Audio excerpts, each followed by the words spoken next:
And I think that Noah and I have a pretty similar outtake on the book itself. I'm going to say mine, and then Noah, you can say yours. But I just think that this, if you've never heard of Think and Grow Rich, it was written in, 1920... Early 20s, 23, 24. Yeah, by a gentleman by the name of Napoleon Hill. And he was commissioned by Andrew Carnegie, the big steel mill gentleman. And he basically, how would you explain it? He commissioned him, he gave him 30 seconds, 60 seconds to be able to answer the question, will you take like the next 20 years of your life to essentially be able to chronicleize all of these incredible people, Ford and Edison and Carnegie himself.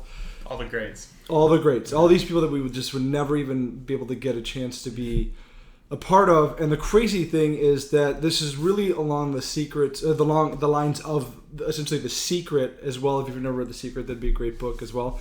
But it's crazy because this is written in the mid to late 20s, sometime in the 20s, right before the 30s. Mm-hmm.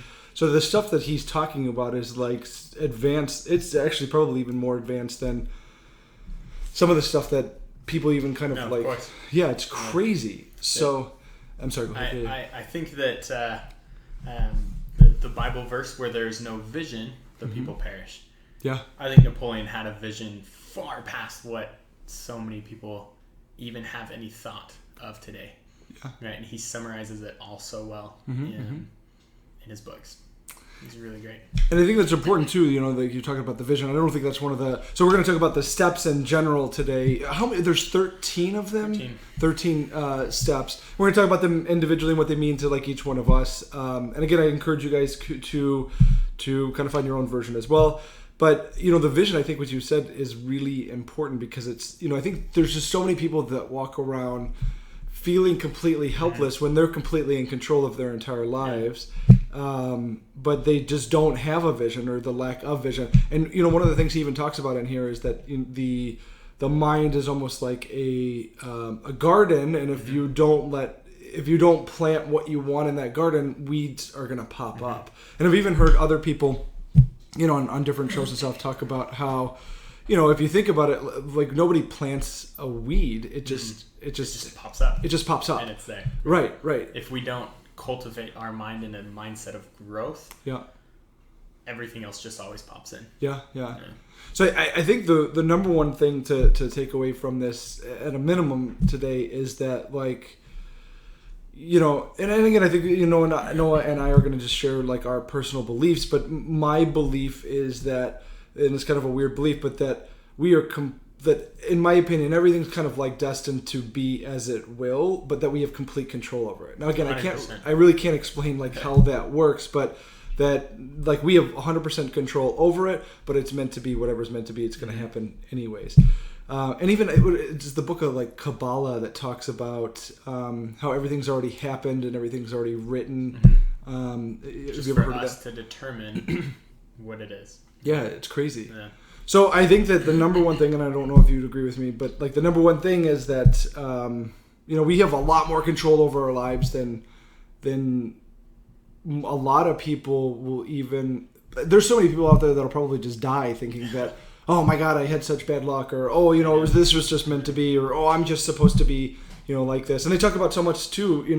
The book is called Think and Grow Rich, but it's not just, in my opinion, about money. Like so many people put so much weight on money, but really like, the things of, the cliche things of happiness comes from within inside of us. Yeah. We're completely in control of that. Yeah. And even people like, and he speaks about Mahatma Gandhi in the book as well, but he had nothing. He had no clothes. He had he had his wrappings, but he had no house, no money, but yet no monetary anything. Yet he had so much power, he had so much wealth, he had such a full life. And they even talk about it when we talk about the mastermind.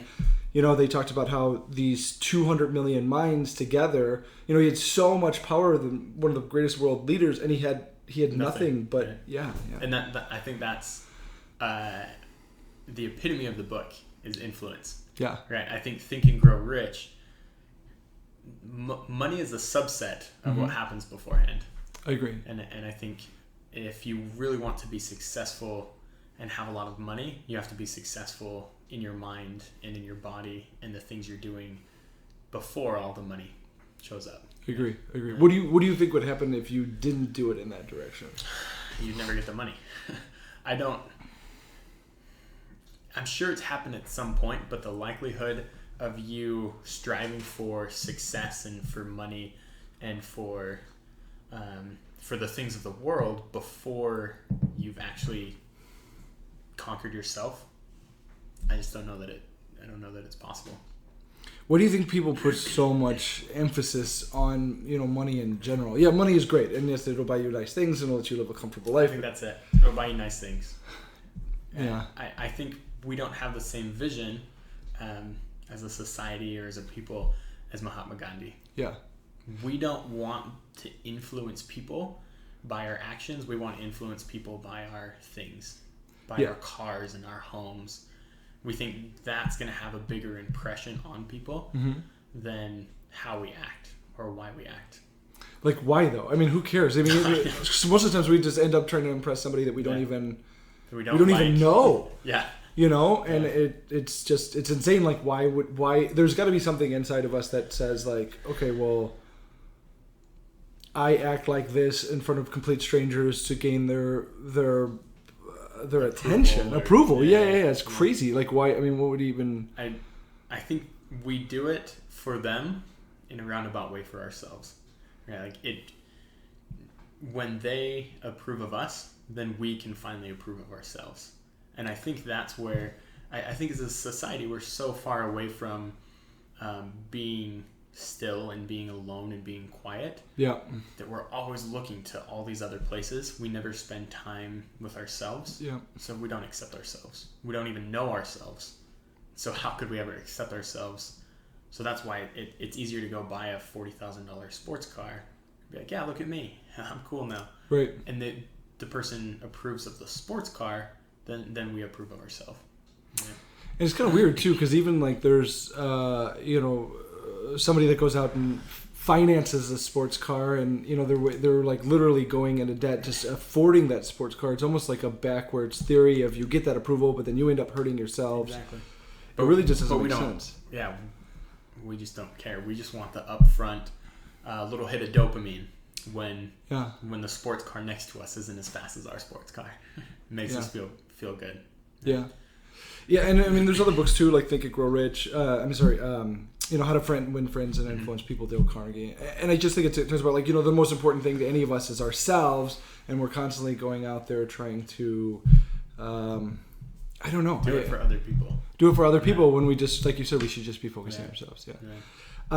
Okay, so again, Think and Grow Rich, Napoleon Hill, incredible book. If you have not read it, I would absolutely suggest it. But let's dive in. So the first one is, let me ask you before this. So if you've never read Think and Grow Rich, or if you have read it, he talks about the secret, and do you think that you can pick up the secret? And he never really kind of. I think he does, but then people say like he doesn't really actually tell you the secret. There's even been other people that will say that this is kind of like I don't exactly know the correct wording for it, but like a sales pitch, a blueprint, into his other books, or kind of getting you to help you make you read the other books. Yeah. If you had to say, like, do you think the secret's in here? No, I don't. Okay. For me, I don't think it is. Okay. I think he gives us. I like to think of it as a blueprint. Sure. Right? And so... A blueprint for what? For the secret. I think the secret is us. Okay. The secret from me is going to be different for the secret from you. Awesome. Right? Okay. And so this is the blueprint. We fill in with our own story, our own lives, our own successes and failures. We fill in the blanks. And then the secret is us. Right? Because the principles all... The principles are all going to be different. A decision, like the seventh principle, decisions for you are going to be different than decisions for me. Mm-hmm. We fill in it all with our stories, and it's going to be something completely different, right? My decisions might be to go on and start a Fortune 500 company. Sure. That might be my goal and my decision and what I need to do. For you, it might be something completely different. True. Right. And so I don't know that the secret's in here, or at least not for me. Right. Yeah, I don't know. What are your thoughts on that? I think the secret is persistence. So I think that's what he's trying to say. And he even says it kind of like they always say like, oh, you can fight it in the introduction. I think it's persistence, because without, the thought that turns into the feeling turns into the action turns into the result. Like you can't have really any of that without the persistence. 100%. And kind of going into the first two steps, which are desire and faith, you have to have that burning. The first one's desire, and so we could talk about those individually, but you have to have all of that secret ingredient for a lot of that stuff is just the persistence to kind of go on. And I think a lot of people just the reason I'm saying that is I think that a lot of people kind of just give up. And he talks about temporary defeats and how basically people. I just did a video on that. They talk about how people just essentially take that as their, I would say, chosen your chosen fate, because again you're kind of like choosing it. We just talked about decision.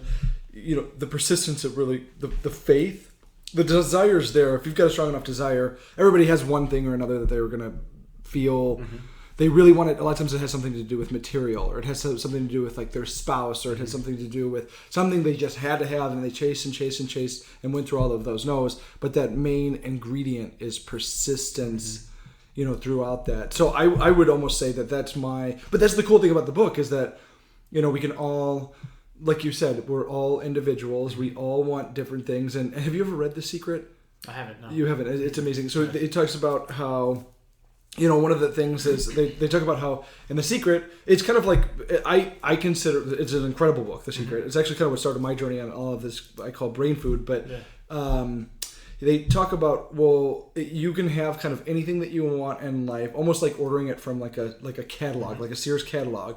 And then they go into, you're probably thinking, well, like, how can I have anything I want? And how can you have anything you want? How can there be enough of this abundance going around? But we just don't all want the same things. Exactly. I may want the sports car, and you may want the Fortune 500 company, and, our wives may want, fill in the blank. So not everybody wants the same thing out of a catalog. So that's what's pretty cool about it. Yeah. And did you want to add anything to that? No, yeah. I think we oftentimes talk ourselves out of being quote unquote successful. Yeah. Because we see someone else being successful. There's so much abundance in the world, and again, we don't all want the same thing. Yeah. But we talk ourselves out of it if someone gets a promotion before us, or if we're both in sales. If someone has a better sales month than we do, or whatever. Like, not everybody can be successful. That's what we think, and it holds ourselves back. Our doubts and our fears that are completely irrational. They talk ourselves out of accomplishing this, right? Why? Like, why? Because it's true, and I'm not going to lie. I mean, I even sometimes, I think, I don't really can't even explain it, but I think there are a lot of people that say that they get close to the success and then almost like... give up. Yeah, like why? Yeah. Why? Like why? I think this persistence, like you had mentioned, I think it's funny because I wonder how many people persist long enough to make it through the book, right? It's crazy. It's very true. Years of constant grit or grind or perseverance to actually keep going, because it's a hard read. It's deep. It's really deep. Yeah. But if this is the hardest thing we've ever done, is read this book, I mean, then when the other trials in life pop up and we give up on those,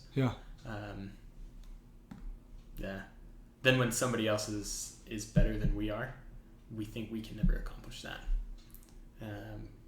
We just talk ourselves out of it.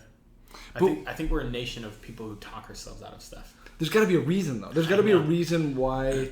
Almost like I'm always looking for like the makeup of why, of how to make the sausage. The genetic code of what's in our DNA that makes us. It's a good question. Because I can't answer. I can't really. I know that there's a difference between, and I talked about this in the video that I just did, but I really believe that just kind of like you said, the difference between the winners and the losers is the persistence and being able to, I'm gonna do a video too on like all the golden rules, and one of the golden rules, in my opinion, is if you get knocked down, try again. If you fail, try again. And it's really just kind of saying like you're gonna get. He even talks about it like success has a way of testing the individual to see if they're worthy of that goal. And even the book it took 20 years from what they say for him just to compile all of the information. Yeah. And again, what a life to be able to like hang out with all these incredible guys like Ford and Carnegie and Edison. But and I know I'm kind of like jumping all across the board, I apologize, but even when he talks about he had a deaf son, a son that was born deaf, and he, the laws of nature would say like would just crush a man and say like, you can't do this, you're just never going to be able to do this, he's going to be deaf forever, accept your fate and move on. But he was able to take the mastoid bone, is that how where is the mastoid bone? It's right here. It's right here, right behind, if I'm not mistaken. yeah no, I think you're right. Yeah.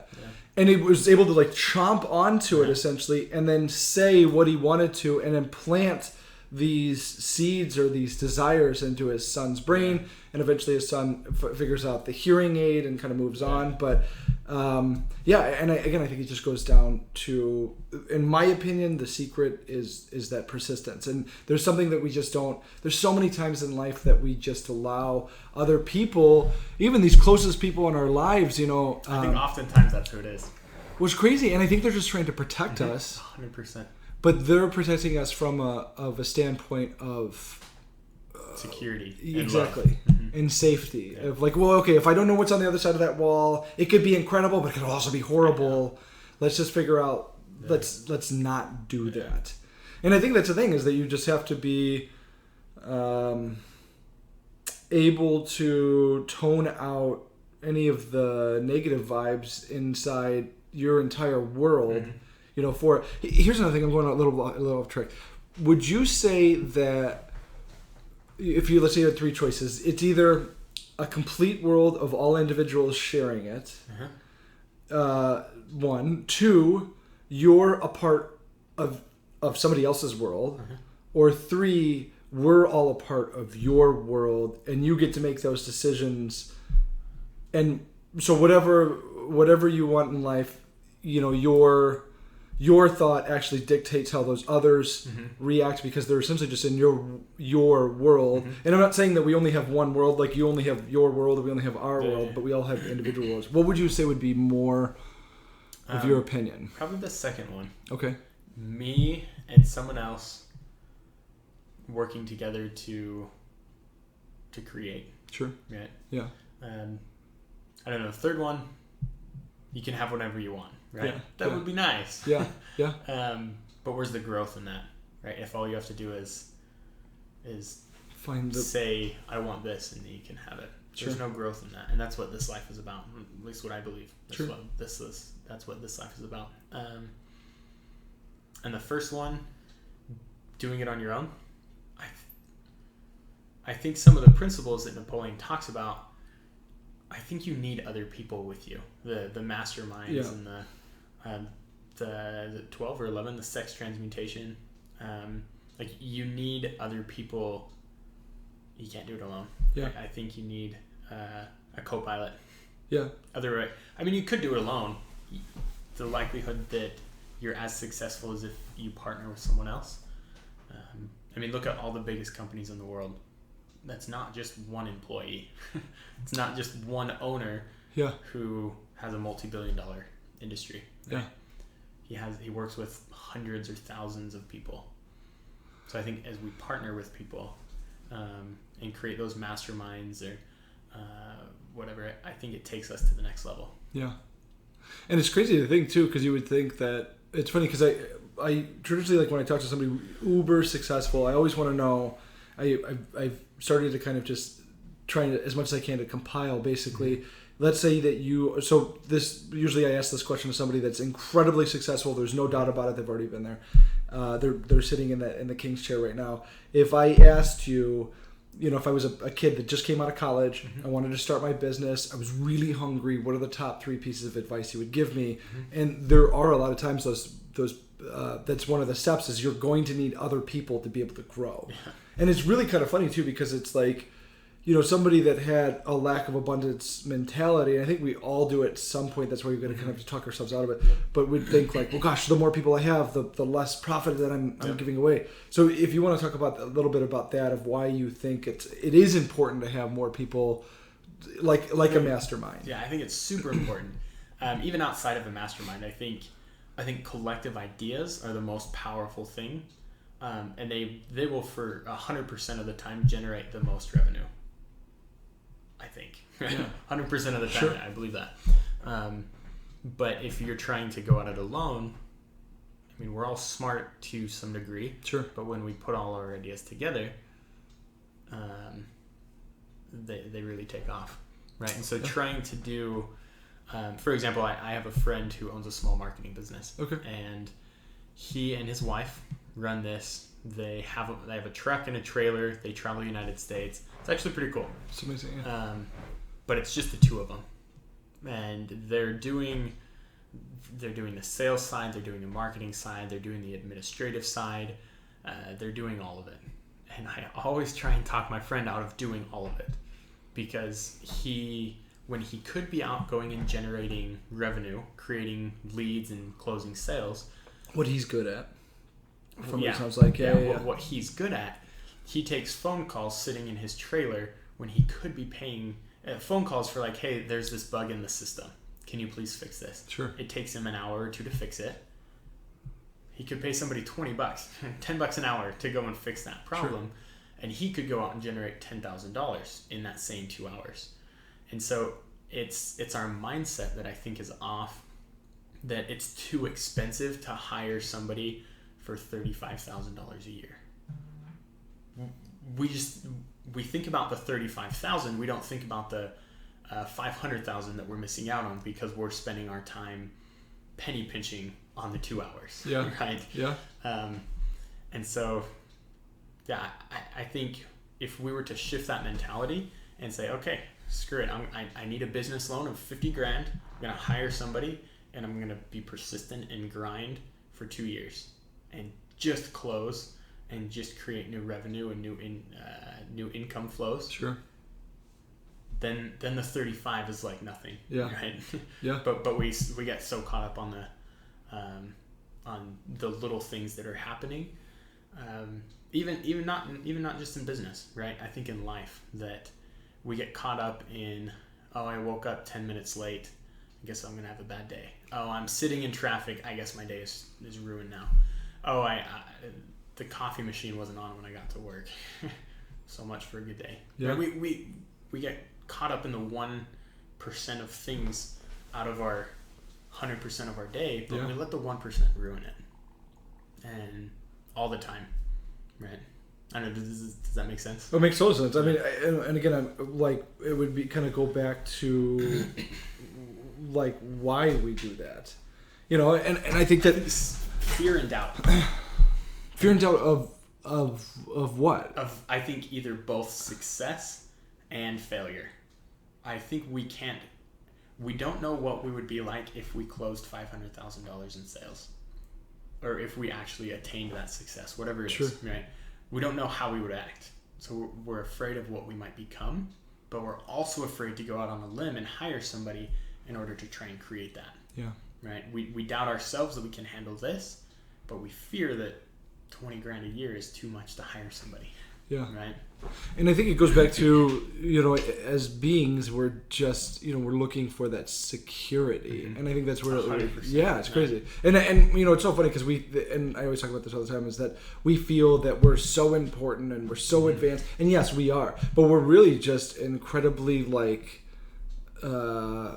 we're apes wearing really nice suits and driving very nice $40,000 sports cars and stuff like that. And I think that we've become so domesticated that we have stepped away from. I mean, he even talks about, and again, when we're jumping all across the board, but how hunches are actually what he calls nudges essentially from the infinite intelligence, which a lot of people would say that he's talking about God, but I think there's the God, the universe, however you want to word, whatever you want to come comfortable with. But I think that we're these. There's different things, like there's the $40,000 sports car and there's the nice house, the jet skis, but really it's just our fancy way of saying, we want shelter and food, and just in the caveman days, you want that security from the dinosaurs so you're not going to be eaten. Exactly, the cave and the fire. Yeah.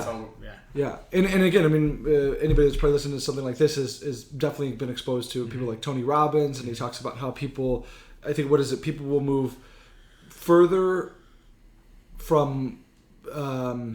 they'll move quicker away from something that could hurt them or destroy their security than they would towards the pleasure part of it. But it's either the pleasure or the fear that drives us as human beings. I love what Tony Robbins says. I think about it all the time. He said that in life we need to trade our expectations for appreciations. And I think if we're expecting to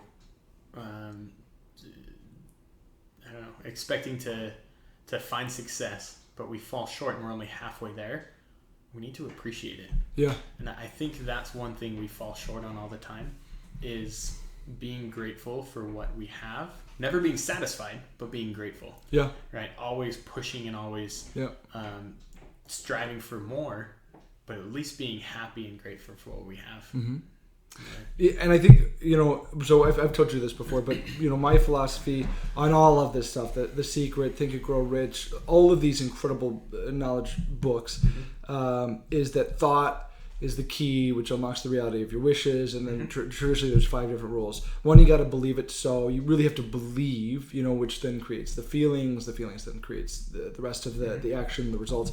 You got to believe it. You got to do something about it. You got to take action. I mean, there's so many people that have so much knowledge in their head, but then they never take action upon it. And then that's when they talk about, what's the difference between the professors out there compared to the people that are actually doing that stuff in life, is that maybe they just aren't taking the action upon it. One, you got to believe it, do something about it. 3, you have to be persistent until you cross the finish line. And we've talked about this before, is, the persistence is that special ingredient that keeps you going even when you're essentially getting your teeth kicked in. 4, you have to be thankful for the abundance for which you received from the very wish you wished in the first place. And I think thankfulness is probably just putting you in the right mind state of, you almost putting you on the right radio frequency, which he talks about the ether a lot in here, to be able to then set yourself to be able to receive stuff. So kind of like if you never opened the bank account, how can you expect to be able to ever deposit any money to be able to then grow? And then 5 is, in my opinion, I don't know the meaning for life, but in my opinion, the secret to life is to give. And a lot of times the trick is that you've got to give without expecting something in return. And then if by doing so, you end up getting a ton more. So whether it's you want to get more knowledge, you give more knowledge. If you want to get more love, you give more love. If you want money, you give money. And I think that's just my opinion of how one of the biggest secrets to life is just to be able to give, kind of, and then to be able to receive more of that stuff. Agree. Yeah. Well, one thing that you mentioned, real quick. No, please, no, please.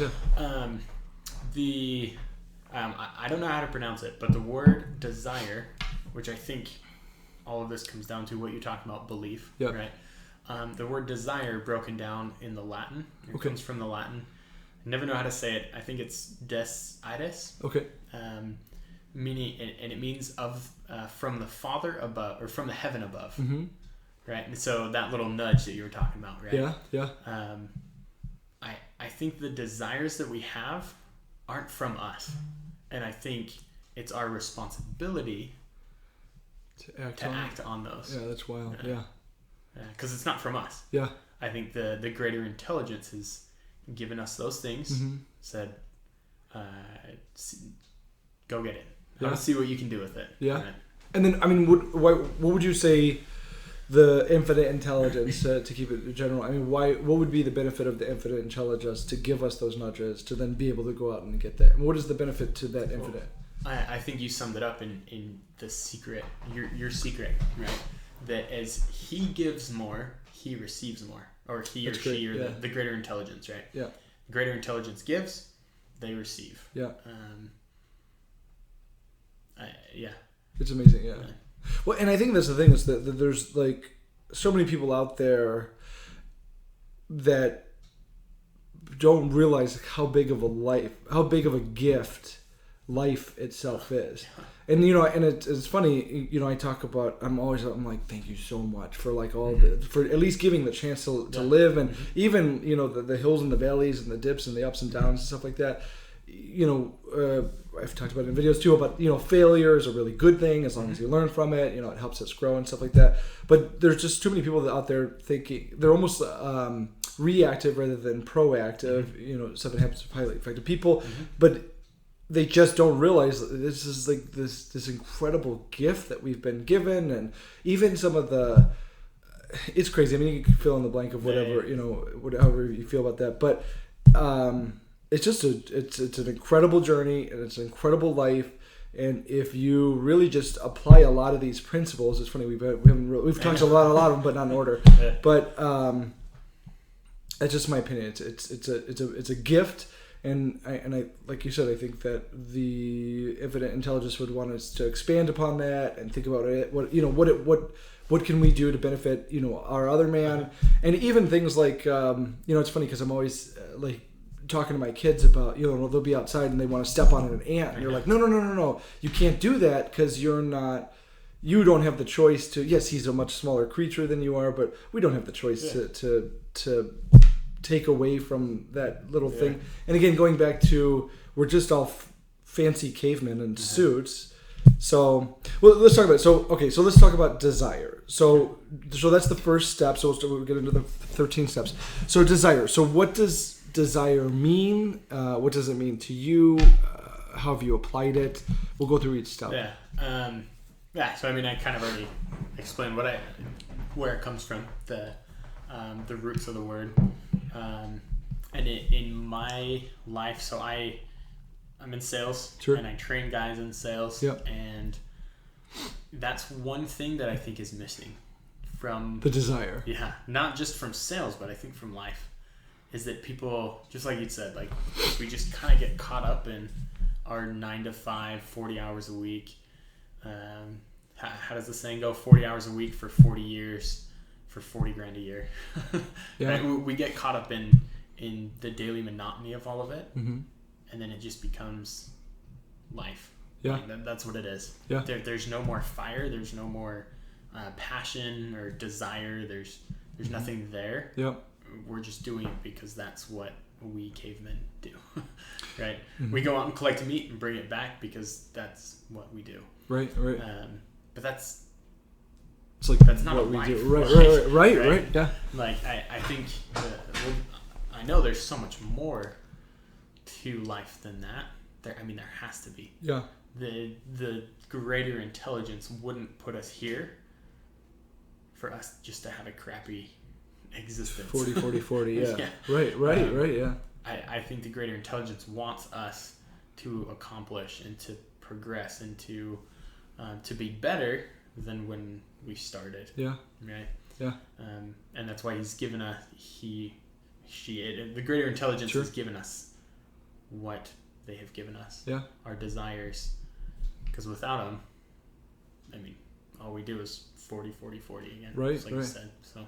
And he even talks about that in here too, is that, in specialized planning, organized planning, when he talks about, just the person that's going into the job, the one that researches and puts together the best possible, essentially like sales presentation to the person that they're trying to get, that they, by starting a few steps ahead, they're essentially getting a lot further in life rather than starting at the bottom and working your way up, because you do find yourself in that 40, and then it just becomes... Just jumping through the hoops because that's what we need to do. Yeah. And it's crazy. Why do we...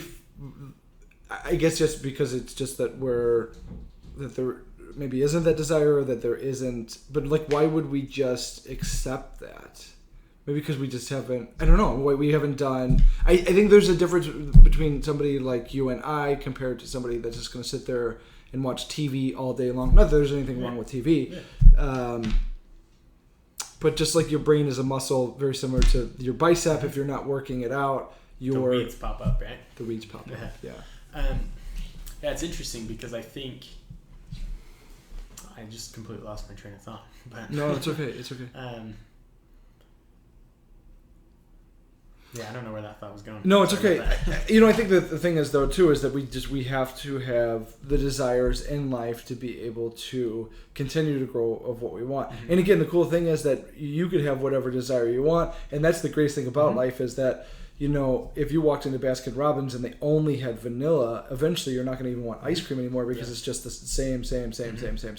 But because of the what do they got? 32 flavors, 31 flavors, 30 flavors, that it makes it really a beautiful thing. And I think that as humans we tend to gravitate towards what we are comfortable with. So if I'm one genre, I want to stay in that one genre because of that safety. But there's so many different beauties in life of the different cultures. That's why I really don't understand things like racism and stuff like that, because it's almost just like, no, I'm mad because you're different and I don't want to know anything about you, rather than like, well, no, tell me about it because this is a different flavor that I've never, experienced in life, and all of these beautiful, I mean, even, the paintings and stuff like that in this room, if it was just one white color, it's not going to be as beautiful or as stimulating. And it comes down to the desires. I think that's what my long-winded point is. And I think that desire is, to go back to your question earlier, I think it's conditioned out of us from our parents, from our teachers, from our professors, from people living in the norm. Yeah. Right. If we have anything outside of the norm, people are like, what are you doing? Right. You're supposed to get. I was talking to a lady at church today, and I was like, no, I'm done with. I told her I was not going to go back to college, and she's like, "Ooh, that's a bad thing. You need to go get your degree." And she pointed over to my wife and 2 kids. She's like, "Do you want to take care of them when you grow up?" And it was offensive almost. Right. But it was just the conditioning that we have as a society that's what we do. It's the norm. But so many people just let that conditioning affect them, and then we don't have our desires anymore. Because our desire might be to go to the moon, but if we have 100 people a year tell us that we can't go to the moon, after 20 years we're gonna be like, yeah, I guess we can't go to the moon. Right. It's just conditioned out of us, and it's no longer even a possibility. And then we could go to we could have a conversation like this with someone, go to an event with like a Tony Robbins or a Grant Cardone or someone, where it kind of lights that up, but everyone around us has been conditioned, and we've conditioned ourselves. We let that fire go for 2 or 3 days, and people are like, wait, why are you working so hard? Right. Well, come back here and work your 40 hours with us. Come back to the safety. Exactly. Come back to the safety. And then we just get our face kicked in by everyone who loves us and wants us to be safe and successful, but only to the amount that they've ever accomplished. Yeah. And, it's funny, too, because I always had the saying is like, if a 10-year-old boy was standing on a cliff and had never, ever been exposed to you cannot fly, could he? And your brain immediately, a lot of times when I say that, your brain goes, oh no, of course he couldn't. But why does it go there? It's because of this conditioning of like conditioning that desire out. And again, is it that he can't fly because we just don't have, because of what we've been told that we don't have, that you can't fly, Noah, you don't have wings, we're not like that birds. But the difference is that bird, same thing, when he flew out of the nest, he had no idea if he could or couldn't, and he just yes, he's got the biological wingspan, but why can an incredibly heavy plane with hundreds of thousands of however many pounds the people weigh, and then you add the luggage and then the plane and all of the plane itself, like, well, why can that fly? Well, Sean, it's because of the jets that are on there and they're so powerful and they can create this. well, how did that happen? Yeah. And even the thing, like the Wright brothers, like, oh no, you can't fly, you can't, what are you doing? But it took these two brothers to go out there and be able to do that. So I think what you're saying is that, and I would totally agree with you. We're just over domesticated. We're really overstimulated. Somebody said that to me one time, and it makes a lot of sense. And the thing that I think we really have to be careful about is the more technological we get, the more we have to be careful, because you have young kids and I have young kids. We've really got to be careful about their generation, because all of that stuff is just almost like plugged into them. There's greater separation between who we are inside and technology. Right? Yeah. There's a lot of good that can come from it. It's incredible, But there's also a great disconnect. There's a huge disconnect. Yeah. I gave a training one time. So I love meditation, and I thought about this one time while I was meditating. Gave a training on it that we are as individuals, we're like the motherboard, for example, on like a computer or something. The outward expression of us is a sales pitch. This is what I said in my training, right? So if we ever want to make a connection, which is sales entirely, is the transference of energy and emotion. If we ever want to make a connection to a customer, potential customer, and we do that and we just do that with the outward expression of ourselves, there's no power. We have to hook the two back to ourselves, and then we give it power. Yeah. But if we're just doing the two alone, there's no power behind it. Yeah. And we can give all the sales pitches we want every day. Yeah. But if we're not putting ourselves and our passions and our desires and our hopes and dreams into it, it's just another sales pitch. Yeah. Right? Yeah. And so I think having that connection with technology is important, but I think also disconnecting once in a while and having that connection with ourselves is 1,000 times more important. 100%. Yeah. And I think that's important too, that we are cognizant of transferring that power over to, or that knowledge, and allowing them to do whatever they want with it, to our kids in general as well. Because, I think there's just there's so many different, it's so easy just to give your kids the iPad, it's so easy just to give them the phone, and it's an epidemic, like everybody's just walking around. If you go to the store, and I'd say probably on the low end, 3 out of 5 kids walking around that are smaller that can sit inside the cart are having a phone in their hand. It's just easier. It's just easy. Yeah, and it might be easier now, but really when it comes down to it is, I was in a restaurant picking up food yesterday, and the lady, she had everything that she was a young lady. She was probably no more than 22. She was probably somewhere between 19 and 20. And she had everything that you would put on paper, like smile and greet them and say hello. And she did that. It was fine. I came in and I had a pickup order. And then she went to the back to check on something. I think it was my food or something. And she came up at the front. She goes, "Oh, how can I help you?" Like, what? Yeah. You just did 30 seconds ago. Yeah. Is this a computer program that you just don't? And that's what I think we just have to realize. If we just let our kids if we rob our kids of showing them what a proper desire is, we're on desire, then they're going to walk through life going just kind of like pre-programmed into whatever they want, and then they're going to walk up to the front of the same. It's almost like a drone. Oh, how can I help you? What do you?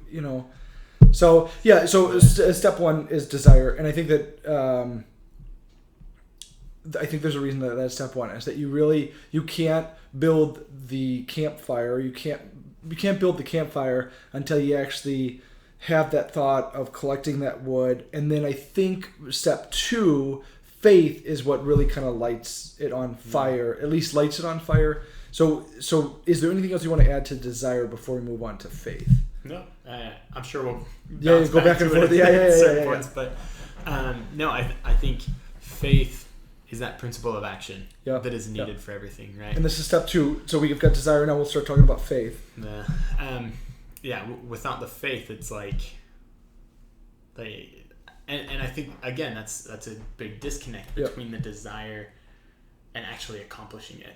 Right? Is the faith? Is we have a desire, or we had at one point that the 10-year-old boy could jump off the cliff and fly. Yeah. Right? Yeah. Like maybe that was his desire. Yeah. But we're conditioned, again, back to the conditioning, we're conditioned for so long that any action out of the norm is bad. Yeah. You work too hard. You work too much. You're a workaholic. Come spend time with your wife and kids. Like, it's super important, right? Yeah. I'm not saying you shouldn't spend time with your kids, but I don't know. I think it sums it up that we just don't act enough on our desires to make any of them come true. If we have a desire to make $10 million in a year, and we act as if we're going to make $1,000 in a year, and we say, "Oh, I tried. I guess I probably should never try again." No, we didn't put in the $10 million worth of action. We put in the $1,000 worth of action. Yeah. Right. But we talk ourselves out of it in the future, and then so we just get caught up, and then we've got conditions, so then we condition other people, right? So I have a 2-year-old. Sure. She runs around and she's crazy and she's right, loud. Right, and, she's a 2-year-old. Sure. That's what they're supposed to do. Yeah, right. And it drives me crazy when I see other kids out in public and they're running around being crazy, having a good time, and the parents are like, "Hey, calm down. What are you doing? Stop. Right. Just relax." Right. It's conditioning a 2-year-old to not do what they're meant to do. That's a great point. Yeah. It is I hard. found myself doing that too. Yeah. Me too. I know. Yeah. It is hard to let them do what they're supposed to do, but if we start conditioning them before they can even talk back to us, that's a great point. I think that's where we defeat ourselves, right? And defeat them. Yeah. As our parents, we're supposed to love and nurture and support. Condition them the other way. Yeah. Right. But oftentimes, unknowingly, we're like, "No, you should sit back, relax, and do what all the other 2-year-olds are doing that hate their lives too." Right. Right? Well, and then it gets back to the point that I think we kind of keep going back to this point, or I do. I keep bothering you about, like, well, why? Like, why do we do this? And again, it kind of talks about, like, well, because everybody else will think of us as our child being too loud, and we need to be. It's like, who? I don't know. I think it just goes back to the security of, okay, well, if we don't do anything, we can't get hurt. But I think that if we don't do anything, we can get hurt. I don't know if we can get hurt, but we can live far below the potential that we're supposed the greater to intelligence was given to us. Yeah. Right? And I think, talking about step 2 is faith, I think that's where a lot of that stuff comes into play, is that the ability to believe as other people are telling you, like, no, like, calm down your child, or like you said, we were telling our kids that, but is that we have to have faith in the things that we believe. And going back into persistence is that, it's part of the fire that keeps adding us. If we just allow the fire to die out, it's going to die out if we don't add to it. So we just have to constantly add to it and believe that it's going to happen. And again, the cool thing about all of this stuff is that I may say this, like, I've created this, or I've said this is not mine at all. This is not, and I don't think that anything. I tell you the truth. This wasn't even Napoleon Hill's. These are all just, like, universal laws. Truths. That exactly, yeah. Just like the law of gravity. We've kind of been talking about a lot of this, but the law of attraction. Everybody says, "Well, gosh, that sounds like." Like Fooey. Hocus Pocus. Yeah, there's no way that can be true. But if you think about it, we're sitting. They've proven that this is a round world. What are we? We're either sideways or upside down. Even if we're at the top of it, how do we? But that's the law of gravity. Yeah. We've been conditioned to believe that because we know that. But there's all these other things, like the laws of numbers, the laws of attraction, that people just say, "Oh, that's, like you said, that's just phooey." Yeah. But I think it really comes down to having the faith and believing that what you want will come true, or what you're doing is good for you. I think it's the extra logs of the fire that just keep adding to the faith and allowing you get to that point. Yeah. Really similar, kind of like how he was talking about his son with being born deaf. He constantly, he never even, nature said, no, this child will never hear. He was able to, now again, this is a much different time because now we all have hearing aids and we can all do that stuff. But at this time it wasn't. But it probably took the faith of an individual like that to be able to push through that, to believe that something like this could happen. Yeah, because it's so outside of the norm. Yeah. I wonder the social conditioning that he got as he was trying these things. Yeah.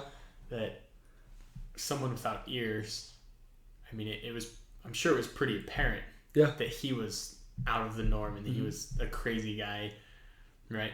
But he stuck with it. His son or Napoleon Hill? Napoleon Hill. Right? Talking to his son. Yeah, talking to his son and saying that his son, like, you will be able to hear one day. And I'm sure everyone thought he was nuts. Yeah. Well, even, I mean, he talks about, the guy that I can't remember his name, but the guy that created the ability to stream radio. They tried to put him in a loony bin because they were like, "You're crazy, man. You can't, But that's the thing, is that we need these like loonies to that actually have the ability to be strong enough and have the faith to be able to push through all of those people around us that are just worried about us, making sure that we're not that boy that falls off the cliff and doesn't fly. And I think faith has a lot to do with it. Arnold Schwarzenegger used to say it, that if anything was, he used to love when people would tell him that something was impossible, because he's like, nice, because I can go out there and do it for the first time. And again,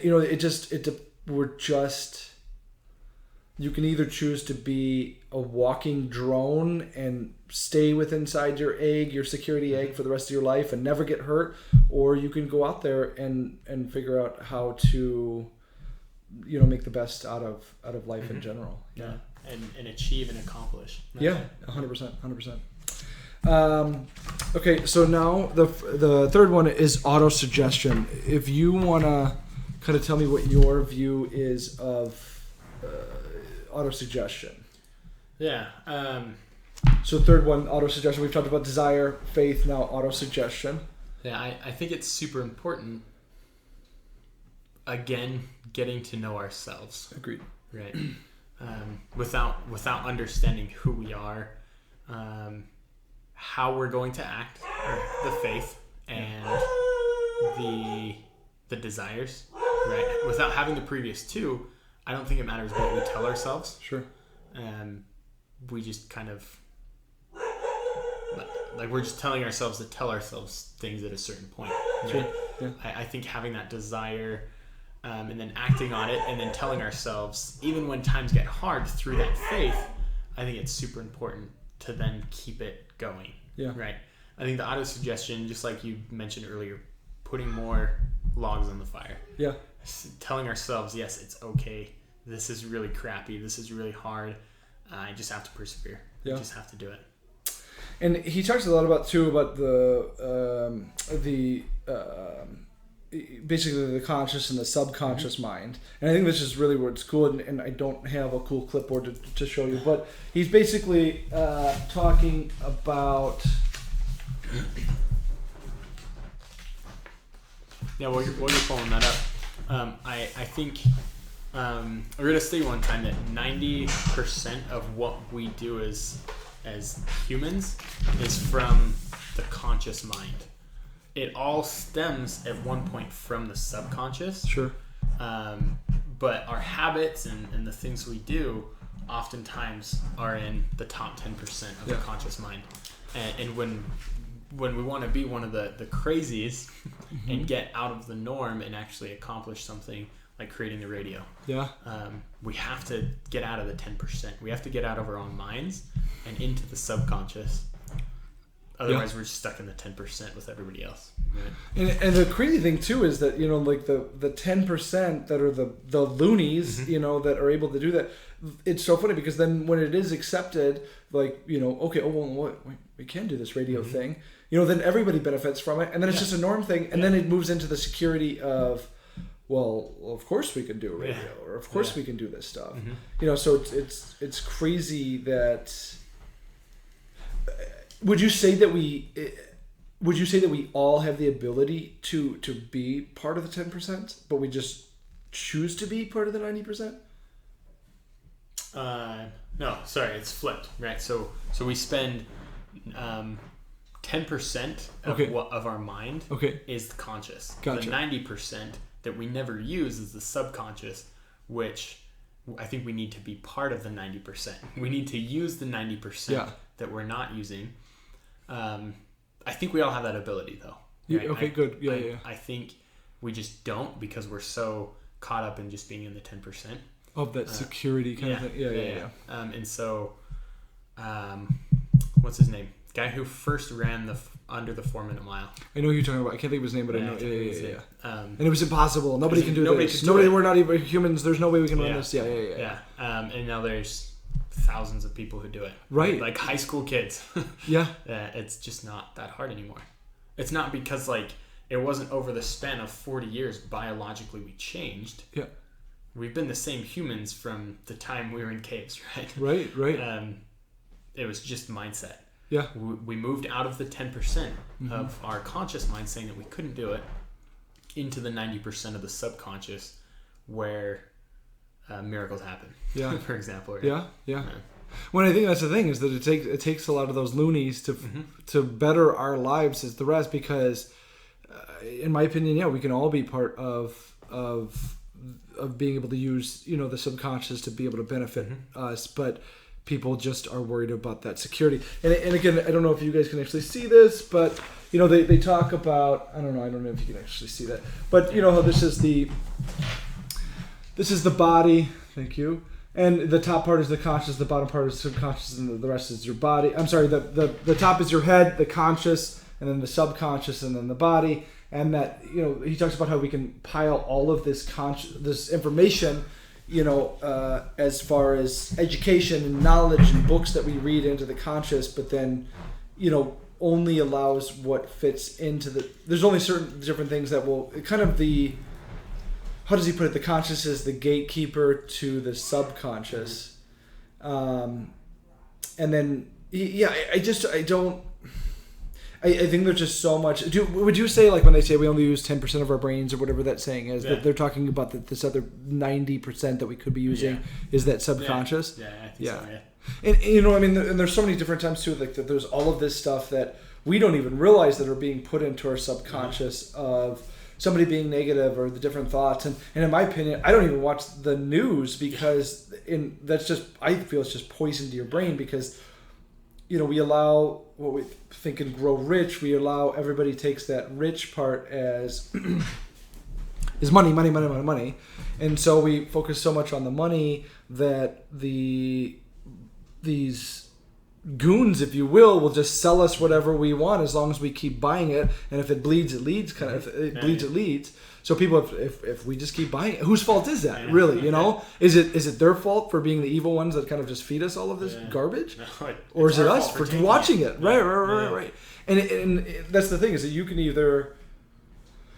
could say XYZ to 10 different people, and 5 are going to take it one way, 5 are going to take it the other way, or they could all take it in 10 different ways. Why can't we just look at the positive things and avoid the negative things in life? So, and again, we're talking about autosuggestion, but I think autosuggestion really just means that if we just keep telling ourselves something over and over and over and over and over, eventually we're going to believe it. But the real thing that we have to be careful about is that it really doesn't decipher between positive or negative. Mm-hmm. So if we constantly say, well, I can't run a 4-minute mile because my legs are too little, my legs are too little, my legs are too little, I'm never going to run the 4-minute mile. But if we say, oh, I don't, that's okay, I can stay closer to the ground because my legs are so little, and I'm gonna do this. Eventually, you're going to be able to do that. And again, we're not. I think the problem is that there's just so many people that do something for 10 minutes and they're like, wow, this never works because it doesn't work for 10. I've been doing it for 10 minutes and it's not working. Well, gosh, it took him 20 years to write the book. It took him 20 years to get into his son's subconscious that he'll be able to speak someday and listen to what they're saying. Yeah. So I think what autosuggestion is just saying, in my opinion, is that if you just constantly keep telling yourself, I think I can, eventually you're going to get your train up the mountain, and then as you're coming down it, then you're going to feel great about it. But the problem is that everybody looks at the guy coming down, the train coming down the mountain, and like, oh, look at him, he's so good, he made it up the mountain, he did so well. The overnight successes. Right. But they don't realize that the overnight successes took 20 years worth of work to be able to get that. And again, Napoleon Hill, the author of the book, he died a really wealthy man, but he didn't start there. He was just that train that said, I think I can, I think I can, I think I can, I think I can. So again, having the desire to really believe in what you want, taking the faith to keep the fire alive, and then the auto-suggestion to kind of get through all of those people that are saying, no, that's too dangerous, little 10-year-old boy, you can't fly, to be able to then think about, okay, I can, just like the Wright brothers. No, I can. Yeah, I love the example he gives in here. The preacher. Exactly. He goes, he's wanting $1 million to start, was it a school or a college? Yep.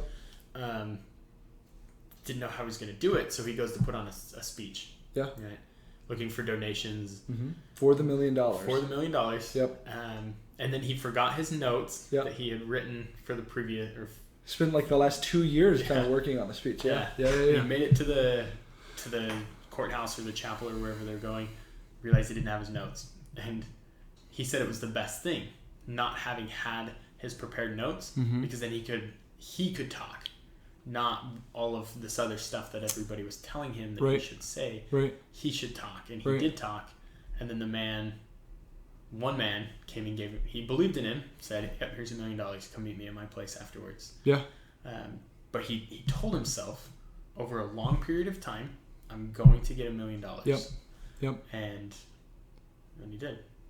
And, he even talked about, too, during that, about that he had spent 2 years. So the school that he wanted to do, I think he wanted to make a school where he really felt that education was essentially stuffy and wasn't teaching you how to apply your knowledge and your thought process.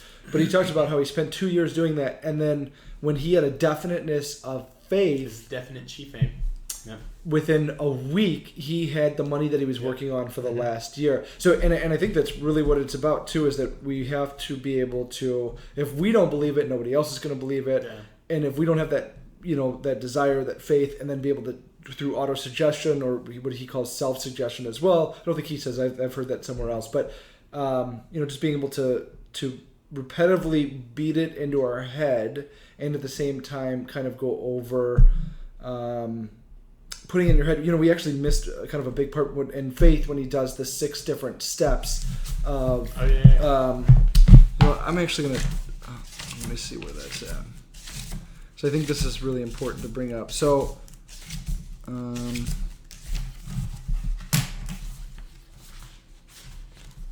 already should have had this, but here we go. Is that it?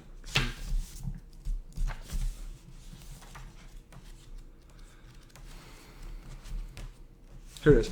So he talks about this it's actually under desire.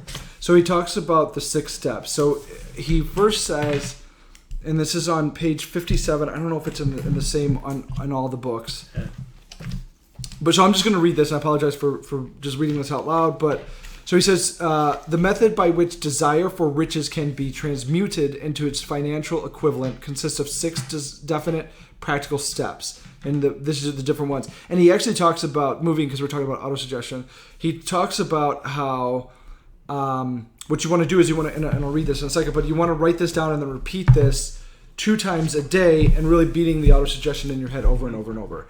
But first, fix in your mind the exact amount. So again, we're talking about money, but I think this could be anything that you kind of want in life. But first, these are the 6 different steps. First, fix in your mind the exact amount of money you desire.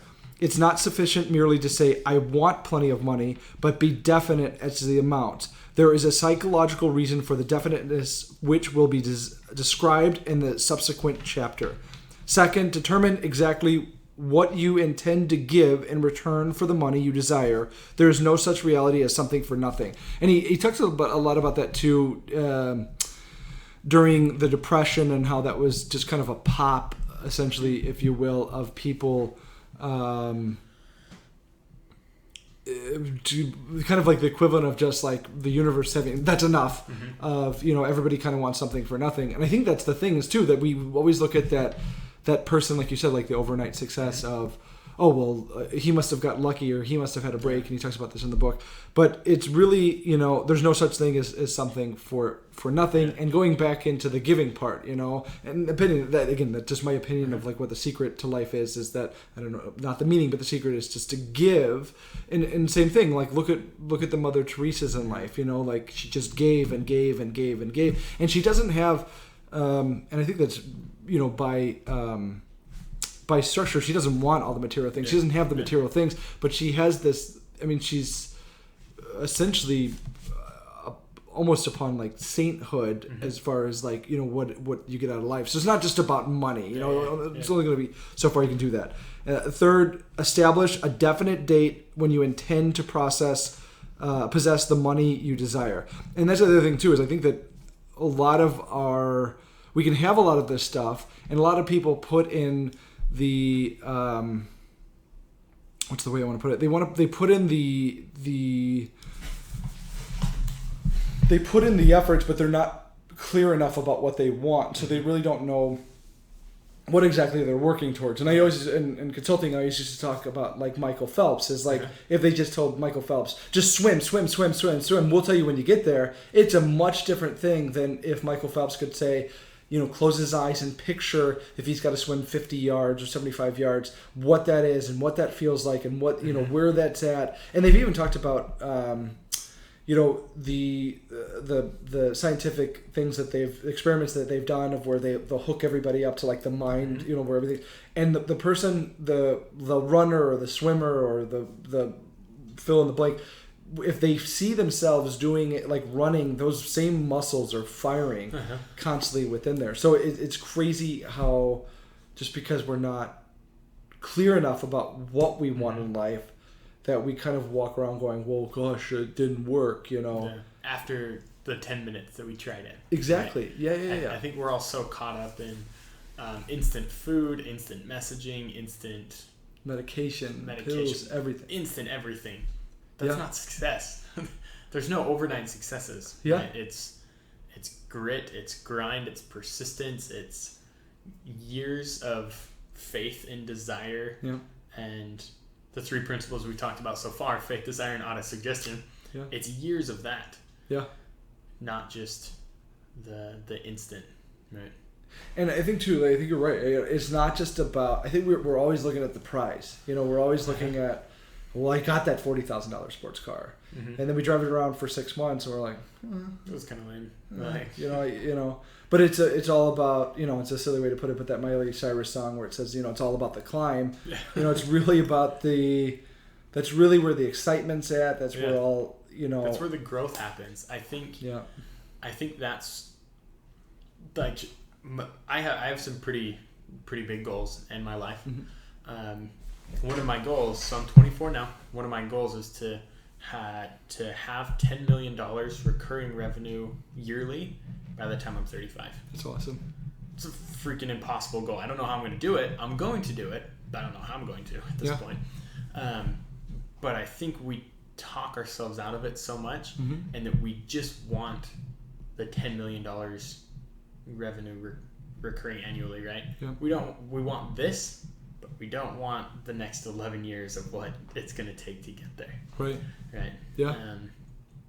And so, I mean, I'm already rich, not monetarily, but I'm already rich. I forget who mentions it, but we're all millionaires in some respect. We have billions of cells. We have,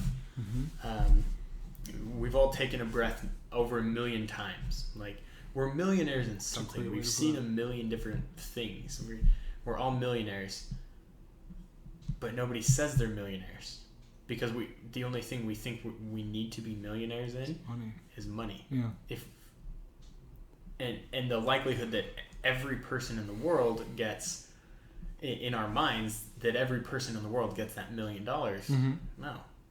But if we change our mindset to say, yes, I'm already a millionaire, I've already accomplished it, why not just go get $1 million now? Yeah. It's easy. I'm already a millionaire in 6 other areas of my life. Let's go make it 7. Like, who cares? Like the sermon. Just go get it. Right? And I think that's a part of the trick is that it's putting yourself in that, just like you said, putting yourself in that mind state of already having that. And he talks a lot about that in here and a lot of these books, the Secret, etc. Being, The Secret actually even talks about writing. That's what he's talking about right here. What we're talking about right here is writing it down in a way that you've already had that. Because if you can put that in that mind state, and then once you get to the 10 million at 32, then you now have another. Then let's go for 20 million on residual income.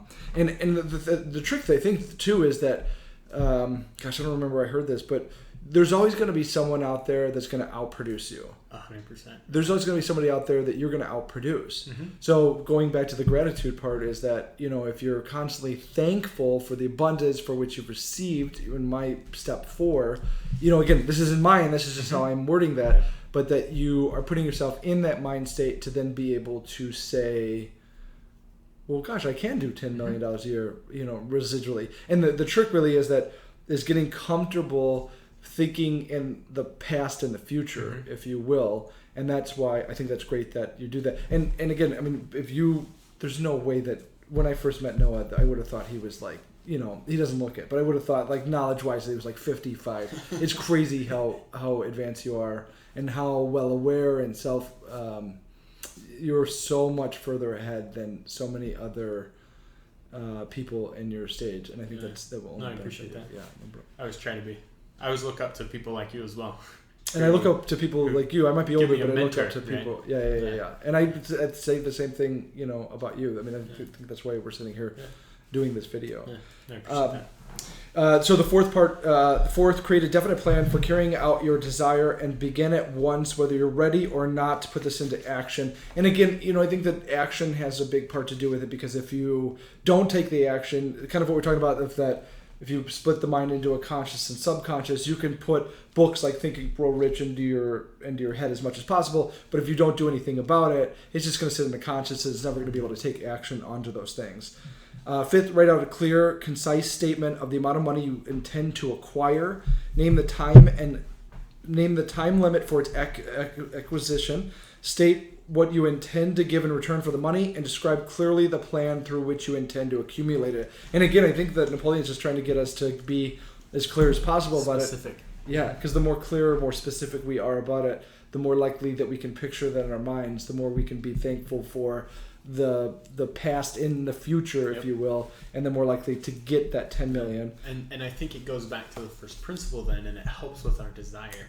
If we become 100% specific and clear on what we want, it sets that fire for that desire. Right?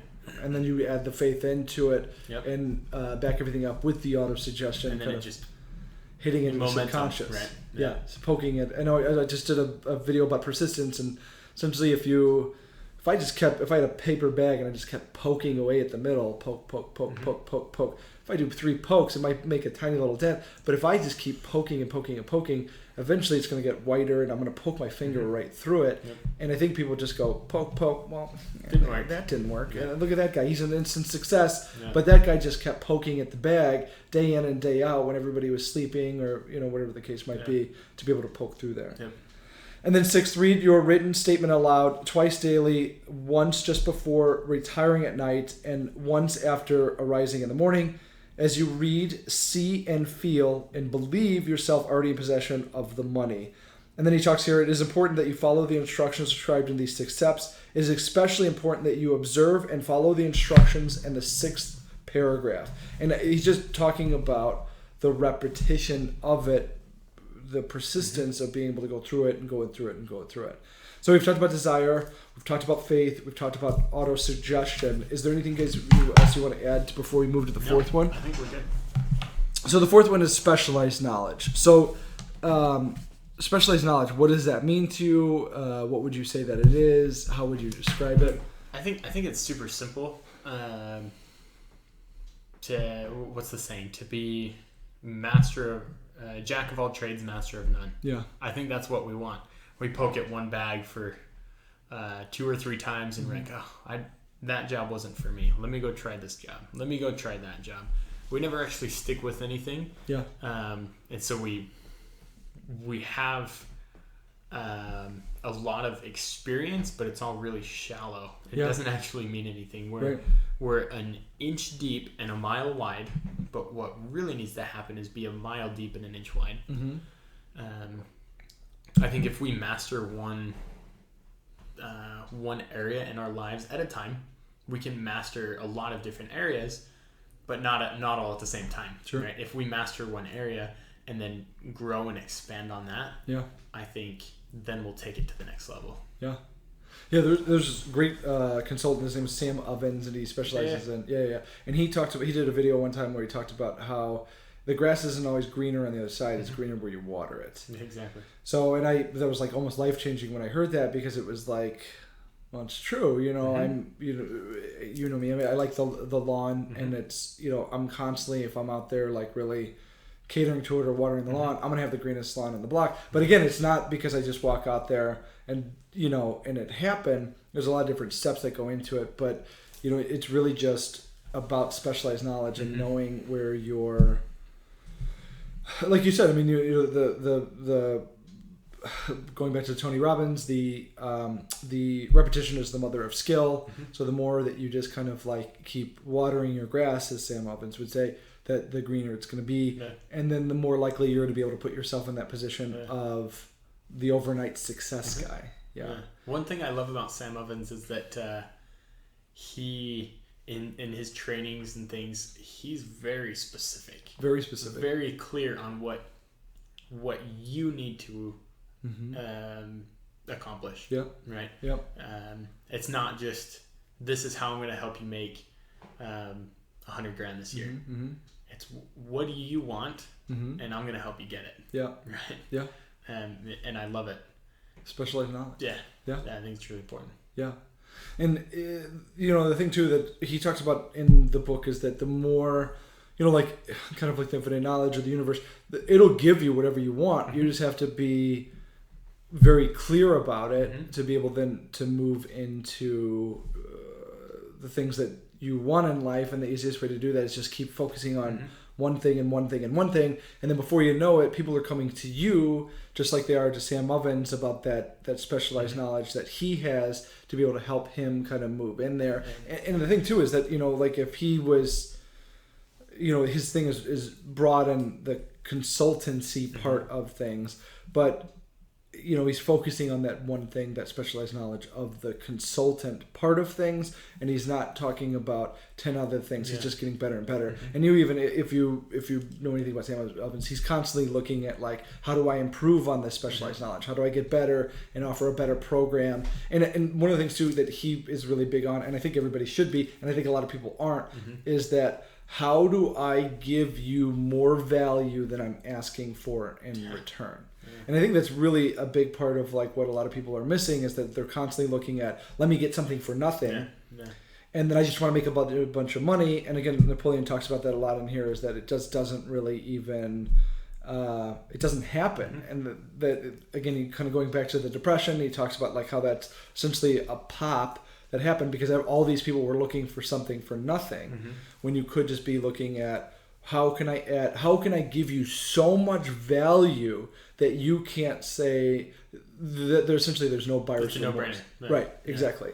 Yeah, and that's I have that thought a lot, and that's the first step in how I'm personally going to accomplish my 10 million is be such a massive value add to the industry or to the market that it's just a no-brainer. Yeah.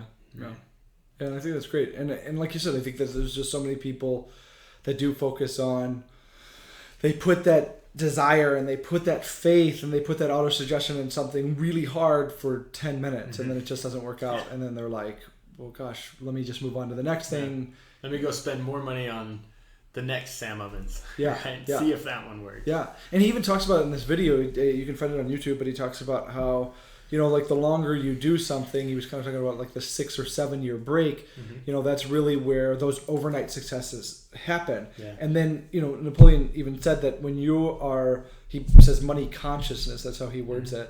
But when you are like so prepared to receive that that money, and again, it doesn't have to be, everybody just talks about the money, but it doesn't have to be money. It could be love, or it could be fill in the blank, whatever it is that you're looking for.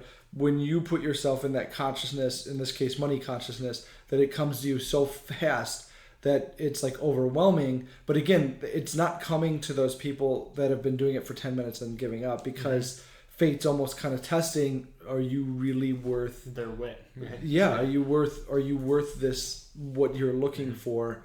And he even talks about a lot of times it's most of the times those guys are getting it after they've failed a cajillion times.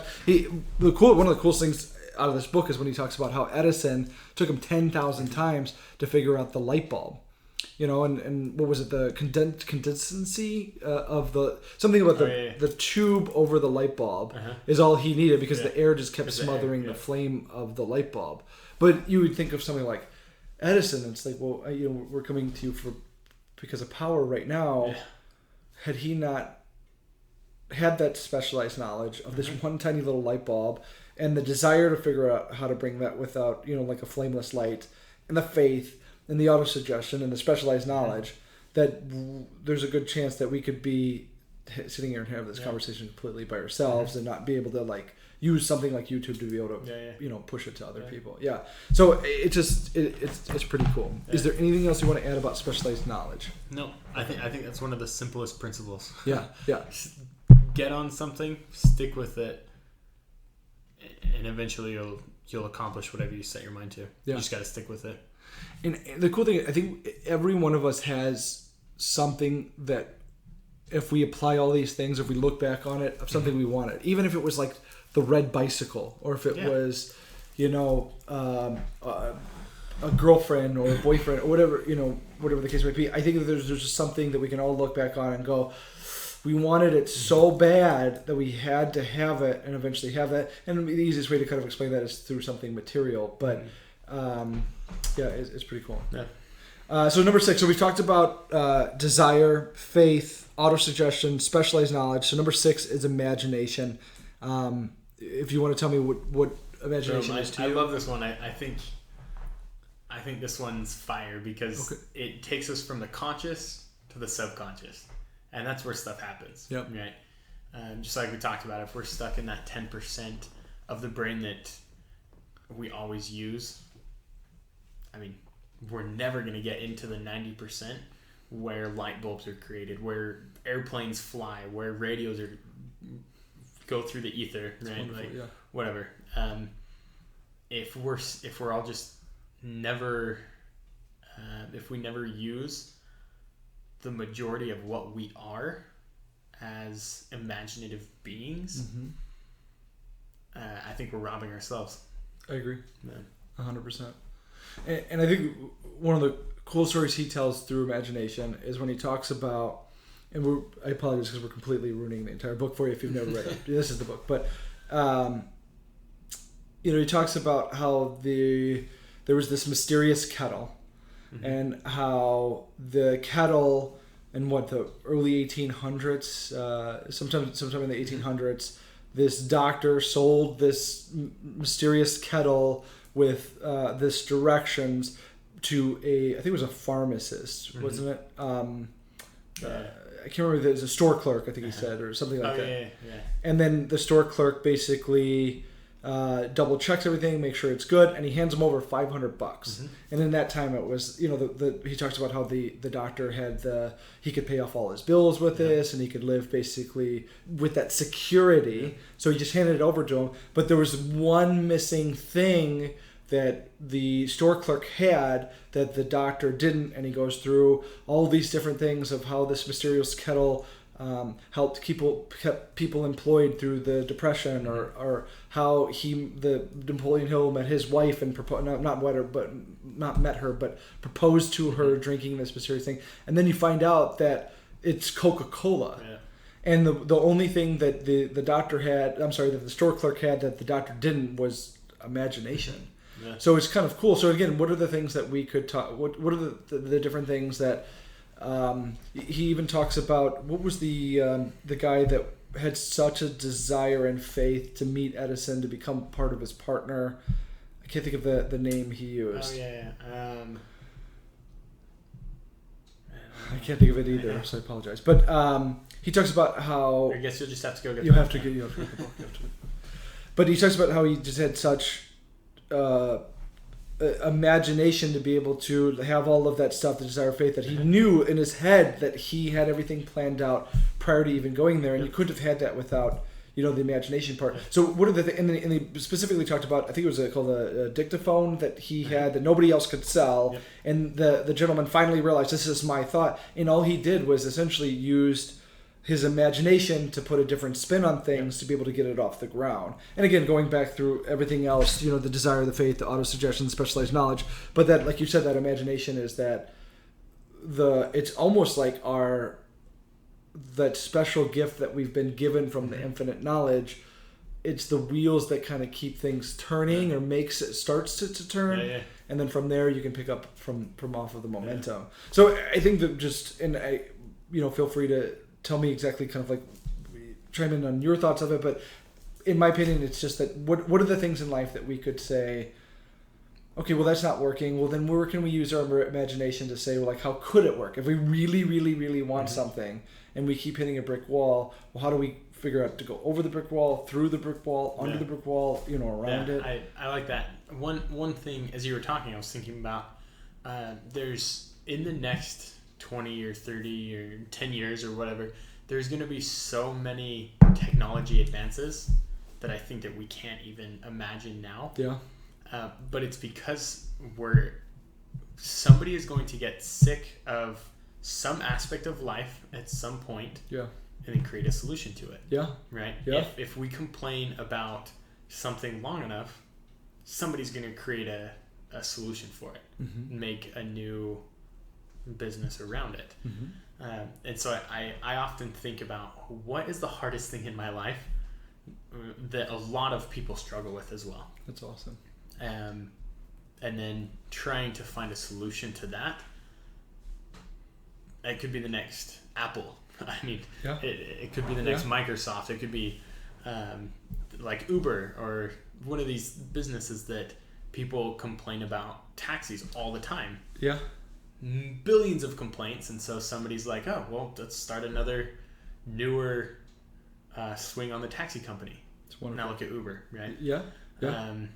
And so thinking about things in that way, imagining getting out of our own way and thinking about things that we struggle with that then could be a universal struggle, as compared to just, oh, it's kind of a nuisance that I have to that I have to put up with this. Right.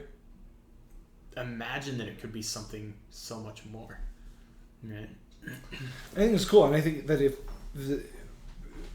I've dealt with a lot of. I'm open to the essentially the minds that are out there and what they have, and I'm a very big believer in that we're all incredibly connected as far as like we can hear. I might be a crazy person where they want to put me in the loony bin, but like I can hear thoughts and I can feel your feelings and I can feel the energy. They always talk about the word energy, but I think that I've been exposed to your mind, and I've been exposed to a lot of others as well. And I think that if everybody had that same kind of internal mind perspective as you do, that it wouldn't be. It would be just a lot more of a blossoming world, but at the same time, maybe selfishly, like if it's a good thing, but that if they're not all like you, because then we get these. It's not coming from so many different directions that we can't focus on so we can focus on one individual mind to be able to give us stuff like that. But like you said, we've mentioned that we're both in sales, and we've talked about that, and we've talked about how. There's different times where you'll be around 10 different rookies and they're all gung-ho and they're ready to do that. But then really when stuff gets gritty, you find yourself being like that one guy that's still around. You're out there in the dark on your own. But again, I mean, I think that it takes a powerful mind like you to be able to give the rest of the to show the potential riches, not just money, but like mind, value, and opportunity, and of what's there out there. And if everybody, if you're around 10, you're by no means the rookie. You're the guy taking care of the 10 rookies. But if you if you're the one guy that, let's say you're looking over the 10, all 10 drop out, and you go, oh my God, what's the point? Then we're not going to get anywhere. It takes that one strong mind like yourself to be able to then push through and figure that, and really have step 2 is that, that faith and that desire and realize it. And the cool thing is that, how many times have you read Think and Grow Rich? 11. 11 now, yeah. And talk about repetition. I mean, that's just and again, I mean, I don't mean to keep pointing out, you're 24. I mean, it's amazing that I think that it has a lot to do with that stuff, that you're conditioning your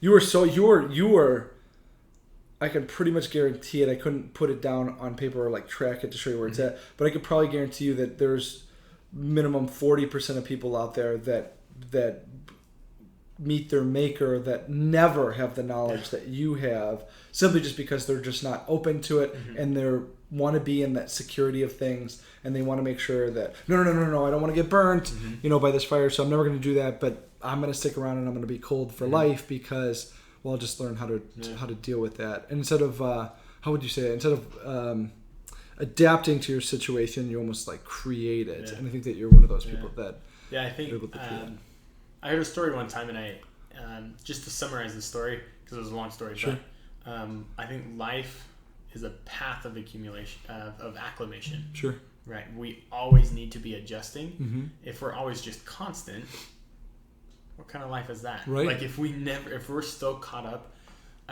for me, high school wasn't that long ago, but if we're still caught up in the same things, and we're still worried about the same things we were in high school, even 6 years later for me now, but 60 years from now, if I'm still so excited to go see at my 50-year high school reunion, if that's what I'm worried about, I mean, I'm hoping that my network of people will have grown a lot past that I won't, not that I won't want to see them, but that won't be the highlight of my life. Yeah. Right? Yeah. And I think that a lot of people just do end up, using your example, like they do end up looking towards that one thing because that's when they peaked, or that's when they had all that stuff, but then they don't realize that there's just so much more for life to be able to there's so much more imagination to be able to be used in life. So we've talked about desire, we've talked about faith, we've talked about auto-suggestion, we've talked about specialized knowledge, we've talked about imagination. Now we're talking about organized planning. So which is, I think this is number 7. So let's see, 1, 2, 3, 4, 5. So there would be 6. It would be number 6. So in the 7th chapter. In the 7th chapter, yeah. No, because I think a big part of it, which people don't realize traditionally with the books, the introduction is a big part of this book, and it really kind of talks about how to use it and why to use it. It would almost be either number 14 or number 1. It would probably be number 1, and I think he gives a lot of that stuff away in the very beginning of it, the secret, if you will, and kind of forming of what that's at. But so if we were including introduction, it would be number 7. If we're just going by straight steps, it would be number 6. But organized planning, the 6th step to riches. How would you explain organized planning? What would it mean to you? How do you apply it? Well, there's the old saying, like if you fail to plan, you plan to fail. Yeah. Right. I've learned a lot about planning recently, and had kind of like a mindset shift on it. Okay. Because I feel like at a certain point I had like decision fatigue. I had too many opportunities or too many decisions that I needed to make. Sure. So I didn't make any of them. Yeah. Right. And I think we get caught paralysis up by analysis kind of thing. Yeah, exactly. Yeah. And so I think planning is so important. But I think we oftentimes get caught up way too much in the plan. We forget to use our faith and just act. Yeah. I think the Supreme Intelligence has given us opportunities to plan, but we don't need to see all 100 yards before we hit the touchdown. Yeah. Right? Yeah. We need to see the next 2 yards in front of us for the defensive back. And then we need to replan. Right. We need to step by step. Yeah. I don't need to, just like I talked about earlier, I don't know how I'm going to accomplish my goal. I know I'm going to, but it's day by day. I have a rough outline. Yeah. But that's all it is. Sure. If I were to I could spend the next 10 years, 11 years figuring out how I'm going to make my money, but then I will never have had the faith and actually acted on anything I was trying to accomplish. So I think we get caught up in the plans too often. Yep. And because that's what we're told to do again, right? Like you need to graduate high school, go straight into college. You're good there for at least 4 years. If you want to go on and get an extra 2 years of college and get a master's, that's your next 6-year plan or 4-year plan, whatever. We'll say 4-year plan. And then right out of the gate, you should have the next 40 years planned because you get a job. That's great. Right. Yeah. Like that's the, like, everybody wants all of our lives to be planned. I talk to people all the time, and it stresses them out for me that I don't know where I'm going to be living next week. I know I'm going to have a house. I don't know if you know, I'm moving on Saturday. I knew you were coming up on that. Yeah. I don't know where I'm going to move. I know generally what location, but like it stresses people out that I don't know. Yeah. But it's fine because I have a rough plan and I know I'm going to figure it out. Faith, right? Yeah. We just go and do, and then stuff happens. Yeah. Right. Yeah. And it, again, going back to paying somebody $20,000 a year or creating $500,000 a year. I could sit down and spend time during my week figuring out where I'm going to go move. Yeah. Or I could figuratively pay somebody $20,000 a year to do it. Yeah. Like it's such a small thing as compared to when I can be out creating relationships and building value in the marketplace. And he talks about that a lot too, is that, you know, it's like, I mean, that what I think it was the 4th or 5th step, and that what I just read out of the book is that, you know, you may have no idea how to do it, but you got to take action and figure it out. Exactly. And, you know, I've even heard somebody talk about how, you know, driving, if you're driving from coast to coast, the plan is to drive from coast to coast, but if you're driving at night, you're only going to be able to see 20 to 40 feet with your lights. So like you said, like you do it at different intervals, and you see 20 feet ahead of you in each time, but then you eventually kind of figure it out. And he talks about how the universe, at some point. They just give it to you eventually. Yeah, they'll figure out, like, as long as you have that desire, the faith, you know, all the other steps that we've talked about, it essentially they'll just give it to you. And again, I mean, I know I just keep saying this, but like, I think that if more people could be like Noah and really just, not in a way like, oh, you should be like more like Noah, but more of being open and realizing that if you have all of these really great things, you can be such an incredible like being at such a young age. And it's just it's all of these different things, and being, I think just the one thing that separates you from a lot of other people is just being very open and be very open to change and different things. And you know, like you're talking about, I think that so many people are afraid of change so bad that they stay within their security, but then the security ends up hurting them for so long. And I actually have a Blockbuster card that I keep simply just on my desk. It's just like a real Blockbuster card. No way. Yeah, it's crazy. And it's almost before my time. It was crazy. Yeah. But the thing is that, going along the lines of, if you're not open, like Noah is, to essentially what the world, the universe, infinite intelligence, supreme intelligence can give you, is that you find yourself on top of the hill for so long, and then you end up getting knocked off by a tiny little DVD that called Netflix that comes into your thing. But they're constantly adapting to the change, and they're constantly adapting to that next 200 yards in the football field to be able to get to that touchdown, or that, you know, that 20, 30 feet that your headlights are going to be able to give you, you know, within there, or, you know, just making sure that you have the organized planning in your life, but at the same time not letting it dictate. Not every hour of every day needs to be planned. Exactly. Right? Yeah. You need to be producing every hour of every day. Yep. But opportunities change. Yeah. So it's amazing. Right. So we've talked about desire, we've talked about faith, we've talked about autosuggestion, we've talked about specialized knowledge, we've talked about imagination, we've talked about organized planning. So now, actually, I think this was one of the first things you brought up was decision. is the 7 step to riches. So decision. What does decision mean to Noah Grossman? How do you apply that? I think we just have to. I think it was Will Smith that says, just decide. Yeah. Right. Yeah. When you decide to just do it, everything else falls into place. Yeah. Right. But you have to be 100% clear on that decision.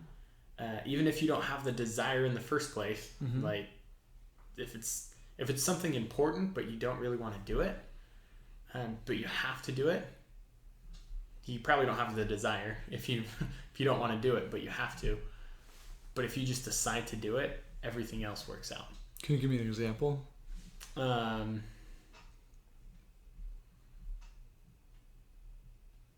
Yeah, I think it was in that same speech that Will Smith was giving. He talks about skydiving. Yep. I went for my first time this last week. That's amazing. Yeah. About the fun. Fear and how everything awesome the, stuff is on the other side of fear. Yeah. And it's just deciding to lean over the edge of that airplane and just do it. And then everything else works out. Right? There's not much you can do when you're when you're skydiving besides fall. Yeah. But it's the same with planning our lives, I think. Yeah. If we just decide, if we get caught up in all the details of it again, of all the planning, we're going to have that decision fatigue and not make any decision. And we're going to sit on the edge of the airplane, missing the best parts of skydiving, missing the only part of skydiving, or sitting on the sidelines, missing the best part of life. And I think a lot of people just do that in life, itself, is that they sit on the sidelines. We keep going back to the security thing, but I'm safer here than jumping off that plane and finding out what it's at. Yep. And watching all those people come back from that skydive going like, boy, I wish I could be more like that guy. But I'm safe here. But there's always another plane. There's always another go-round picking up a new group of people, but they still don't do it. Yeah. There's always more opportunity, Yeah. but we always get caught up in what other people are telling us. Oh, it's not safe. Oh, like, aren't there studies that it's more dangerous driving to go skydiving? Like driving to the place than actually skydiving? Yeah. Right? But people drive to work all the time. What's the difference? It's just the normal dangerous thing that we do that we don't think about. It's been accepted as and it's almost like that the more normal it is, the safer it is, even if it's not. Even if it's smoking, for example. Yeah. Like I'm not a smoker, but it's the norm. There's been countless studies that tell us that it's not safe. Yeah. Right? Yeah. And so, but it's the norm, and so it's okay to do. Yeah, and this is just how I've lived it. Like I don't want to be on my deathbed. Nobody knows when the deathbed's coming, but I don't want to be on my deathbed going, oh, man, I really wish I had done. Excellent. I've never skydived, but if that's something that I really want to do, or something, I don't want to be. Come with me. I want to do it again. I will. It does scare the living bejeebers out of me. Yeah, to be able to do that. Yeah. But I even like small little steps of, like, where everybody freaks out about public speaking or something like that, or being able to, I know I could be so much better at this person. I just want to stay in my little safety egg. I don't want to be that guy that I want to be on my deathbed going like, nope, I did everything I wanted to. I'm really happy, that I did this. But I think I don't know what this. I know there's a saying out there, but like how the regrets are the one thing that you're going to regret the most. I just don't want to be that. So I think that there's so many people in life that if you really want to take, if you want to take that leap of faith out of the plane and whatever life situation you're doing, I think you should do it, because like the Will Smith thing said, is everything is, all the awesome stuff is on the other side of that fear in life. On that, the difference between the one step, right? Yeah. Like safety in the plane. Yeah. One step later. Yeah. The best parts of life. Yeah. Right. Yeah. I think maybe it's in this book. I read a lot, so I get mixed up. But there was a quote. I don't remember, but it said the richest place in the world is the graveyard. It's because nobody actually acts on their desires and their visions and their imaginations.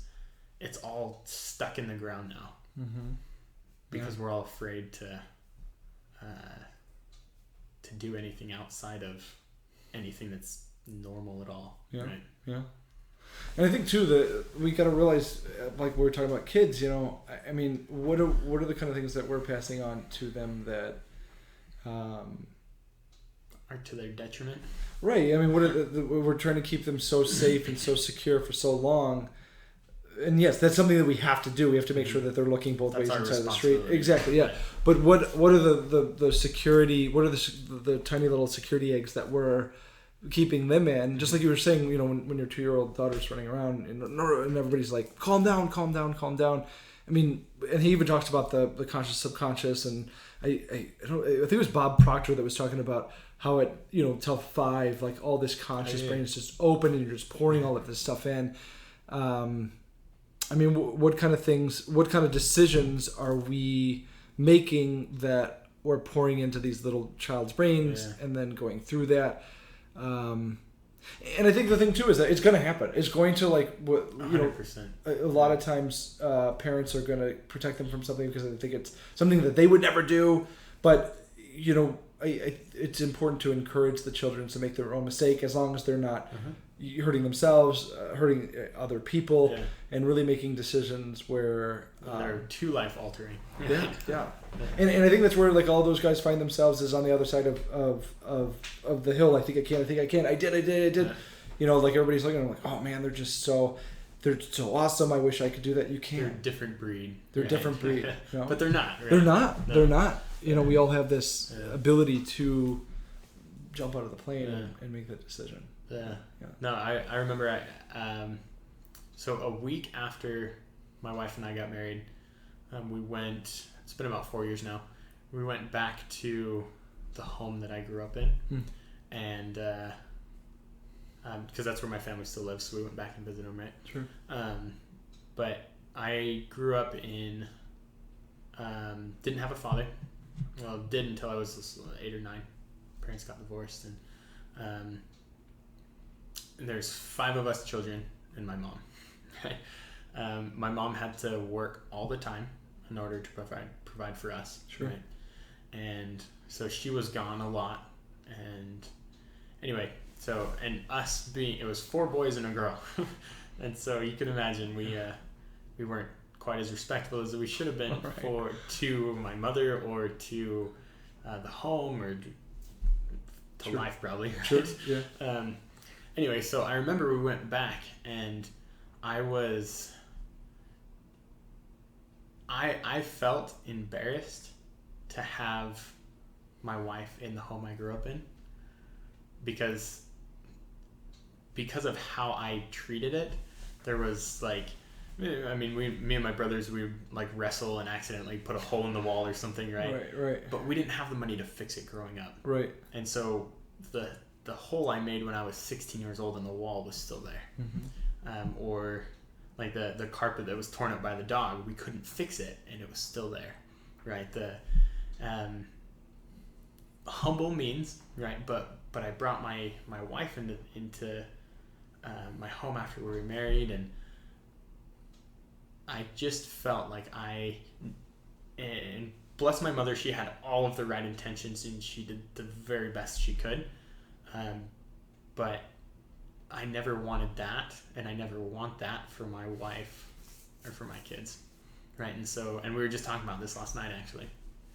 And in that situation, and so to finish off the story, I guess, that the week after we got married, I went home and I just kind of looked around in my home. I was like, holy moly, I was such a bad kid.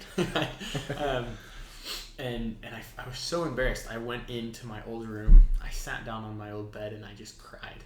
My wife came in there and she's like, what's going on? And we had this conversation. Like, I'm not going to let this happen, right? And And so that's why I know I've already accomplished my goals when I'm 35. It's because there's no other option, right? Like the first week of marriage, I made a commitment to myself that the life I had previously, it was a wonderful life. We were so very blessed.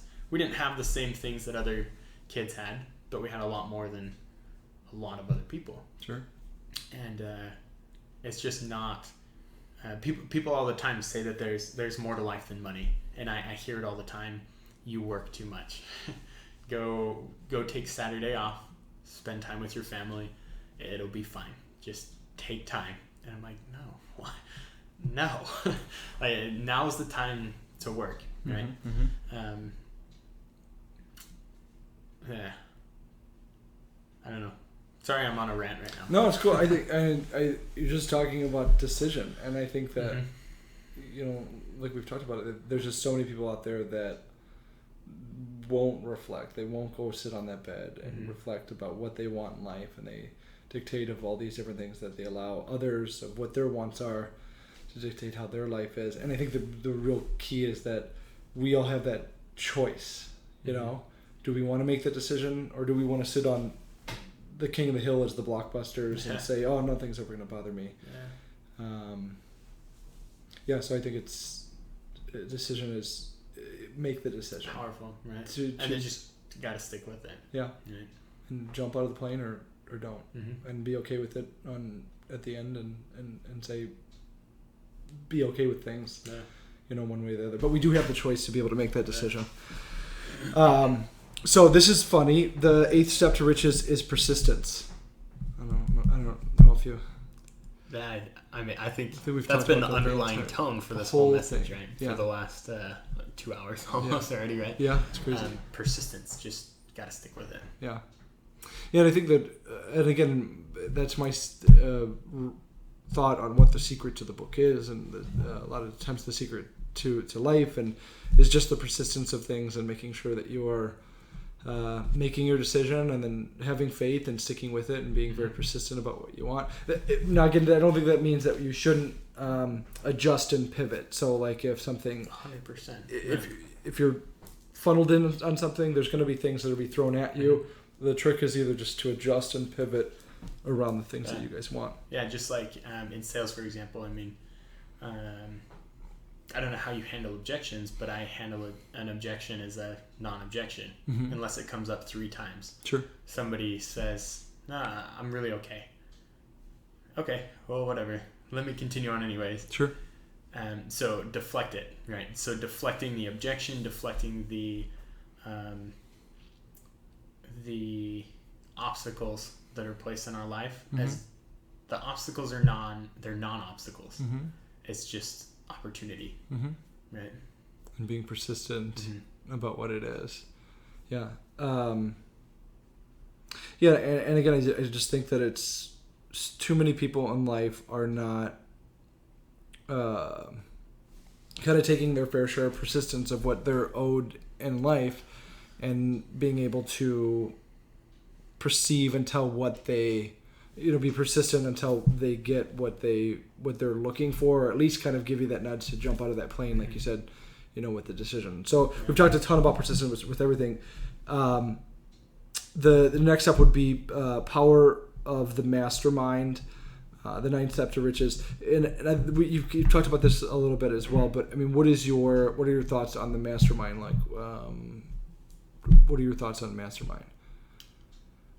I think it's one of my favorite steps. Okay. Because, excuse me, I feel like I have so far that I need to progress in order to be successful. Yeah. Right?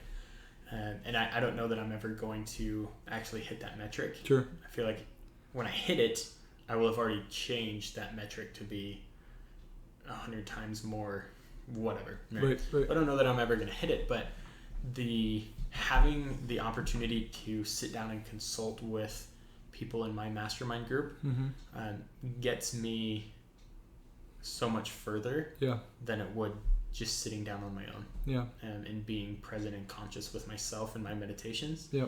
It's super important to do that as well. But having the opportunity to outsource my thoughts and my ideas with other people and kind of collaborate as a group. Yeah. Yeah, and I think too that kind of talk about the mind power and like the frequency that, you know, I think we communicate on that ether, just like he's saying, Napoleon Hill saying throughout there, just like the radio waves or the internet or,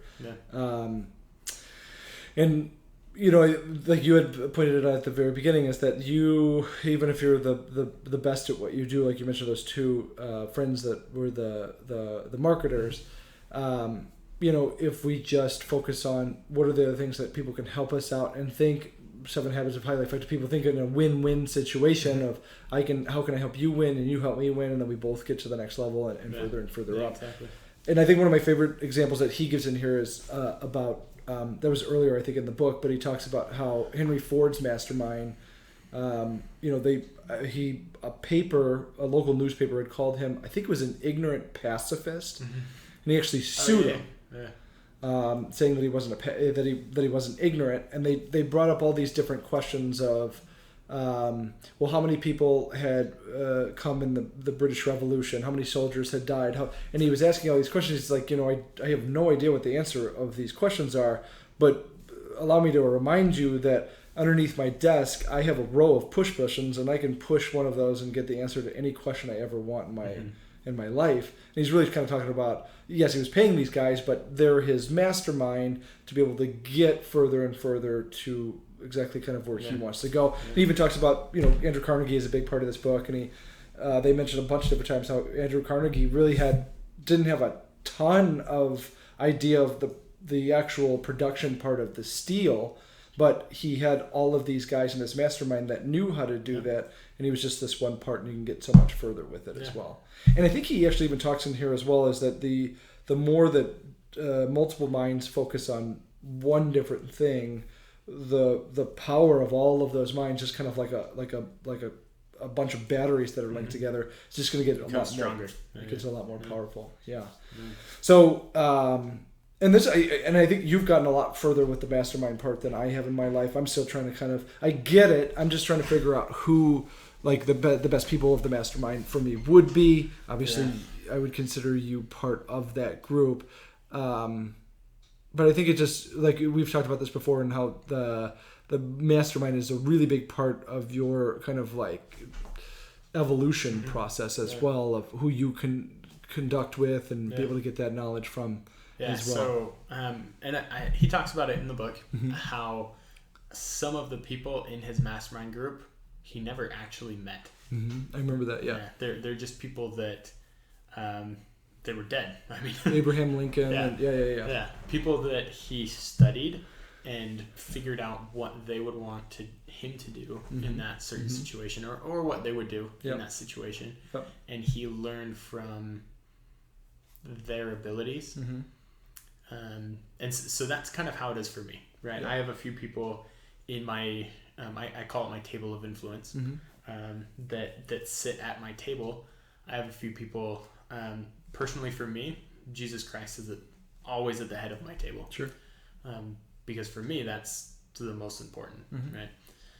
But then I have other people, my wife, I have 2 different owners of the company I'm working with. I have people throughout history. I love just getting different perspectives, kind of like we talked about earlier, the different perspectives from different cultures. So I have Gandhi sits at my table, right? And so I study all of these people, Teddy Roosevelt, right? A lot of different people sit at my table, because the owners of the business that I consult with in person, they're always going to tell me something different, or to approach a situation differently than Jesus Christ or Gandhi, right? Yeah. So to have their perspective, and then I take what everybody says and apply it in a way that works best for me. Some people I can actually consult with, and obviously some I can't. Sure. Right? Sure. But it's just like you talked about, all of the brain power the cumulative brain power of 8 or 10 or 2 people is a lot stronger than just one. Yeah. And I think the thing too is that if we look from different perspectives, or have people like focus on what we're trying to do, and vice versa, that's really what the mastermind is all about, is that there's so much more accomplishment that can be made because maybe we didn't think of a tiny little thing that could be costing us so much time or so much effort. Yep. Very similar to how you said about we could hire somebody for $35,000 a year, but we don't want to do that but then, hey, well, let's focus on this perspective. If we fired this $35,000 person to take these calls, we could focus on growing and growing and growing and growing. It's the opportunity cost. Yeah, both sides, right? And I think really like just in life, I mean, where only one person is thinking and everybody else is following, you end up with a dictatorship. Yeah, and exactly. We've really kind of realized that, even if you look at different countries that are still under dictatorships, it's not as beautiful or fulfilled. It may be for that dictator, but it's not for the rest of everybody else in life. Yeah. And so it's really, I think the mastermind is just about making sure that everybody wins, and at the same time using this collective brain power, like those batteries, to make sure that we're getting everything kind of out of life that we want. So this next one, a lot of times people kind of are a little weird about it, but the 10th step to the riches is the mastery of sex transmutation. And I know you've talked about this one before. Yeah, so I think it's so funny because, and he talks about it in the book. Sure. People get so weirded out with even with the word sex, right? Yeah, right. Much less in a public setting, or a business setting. Like, you oftentimes can't have the two together. Correct. But so how this is one of my favorite principles, and kind of summarize it how I think about it. When we as individuals, when we want sex so bad that that's the only thing we think of, right? Somebody turns on a football game, we don't stop thinking about sex, or we don't want the football game. Right. When we get our mind on sex, especially as men, right? Yep. That's all we think about. Yep. And sometimes we do anything legal or illegal, right, to get it, right? Yeah. And so sex transmutation, taking those desires and those feelings, not exactly the same, right? Because then it would get weird if you applied it to business. Right. But taking the same passion that you have here and actually applying it to business. Yep. Like, we don't stop at any certain point when we want sex generally, right? Right. But the first hiccup we have in business, or the first objection we get, we just give up. Yeah. Right. Yeah. And so taking the two sides of it, and being super persistent, in business. Yep. Yeah, maybe that's a good way to summarize it, right? Yeah. Sex transmutation in business is just super persistence. And just kind of taking that same thought process of that, like the must have, and then just transferring it into that focus into something else to be able to get that. Yeah. Into Grant Cardone's thing, his book, Be Obsessed or Be Average. Yep. I bought it 2 weeks ago or 3 weeks ago, and I've read it twice now. Wow, that's amazing. Yeah. It's just like it's such a different mindset shift, right? It's the same thing. Yeah. Generally, right? Take sex transmutation and apply it here. Don't be average, right? Yeah. Kick average aside and be obsessed, because average is the failing class, right? And kind of the same thing. Just be obsessed with one particular field in business, or in life, not necessarily just business, but in life. Sure. And excel at it, and you'll eventually get it. Do you have any suggestions of how you've used it yourself to be a better business person, or a better to how you've actually transferred that power into something else?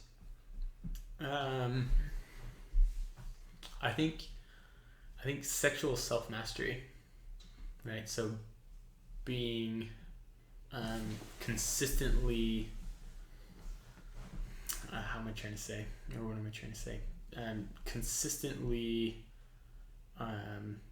reliant, or maybe not reliant, consistently committed to the same person. Yeah. Right. Yeah. Yeah. So being faithful. I guess that's a better word. Yeah. Being faithful to one person, not messing around on your own on the side, but being committed to that one person. Sure. Relying wholly on them instead of looking around to other means. Yeah. Because it's such a powerful, and for me, such a sacred force that shouldn't be messed with. Yeah. And if you can conquer one of the most powerful emotions or feelings that we have as people, if you can conquer that and control it, I mean, you can conquer and control your objections and the things you receive on the business side of things, or in life, right? The hardships and the trials and things that pop up. If you can control this, you can and transfer that same sort of energy over. Yeah, you can pretty much conquer anything then. And he talks to, I can't remember the third one, but he talks about how if you take sex, love, what is the third one, and combine them all, that's like the biggest driving force. I don't know. I guess you have to read the book. There you go. You don't trust me. I've read it 11 times. That's right. I can't even remember. Right. Yeah, and I think it's just talking about, like if we take that same kind of drive and put it into other things, that there's a really good chance that we will accomplish essentially what we're hunting for, in life. He also talks about too, I can't remember exactly what it was, but he talked about something about a male after the age of 40. That's really where this part, this kicks in, is just like that drive of being able to shift over things into being able to use that power. So I thought that was really cool too as well.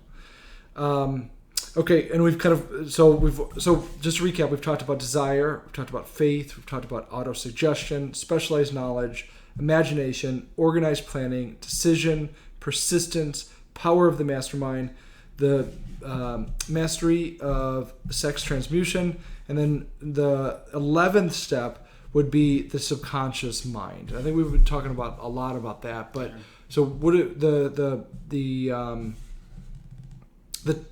11th step to the subconscious mind, what is that?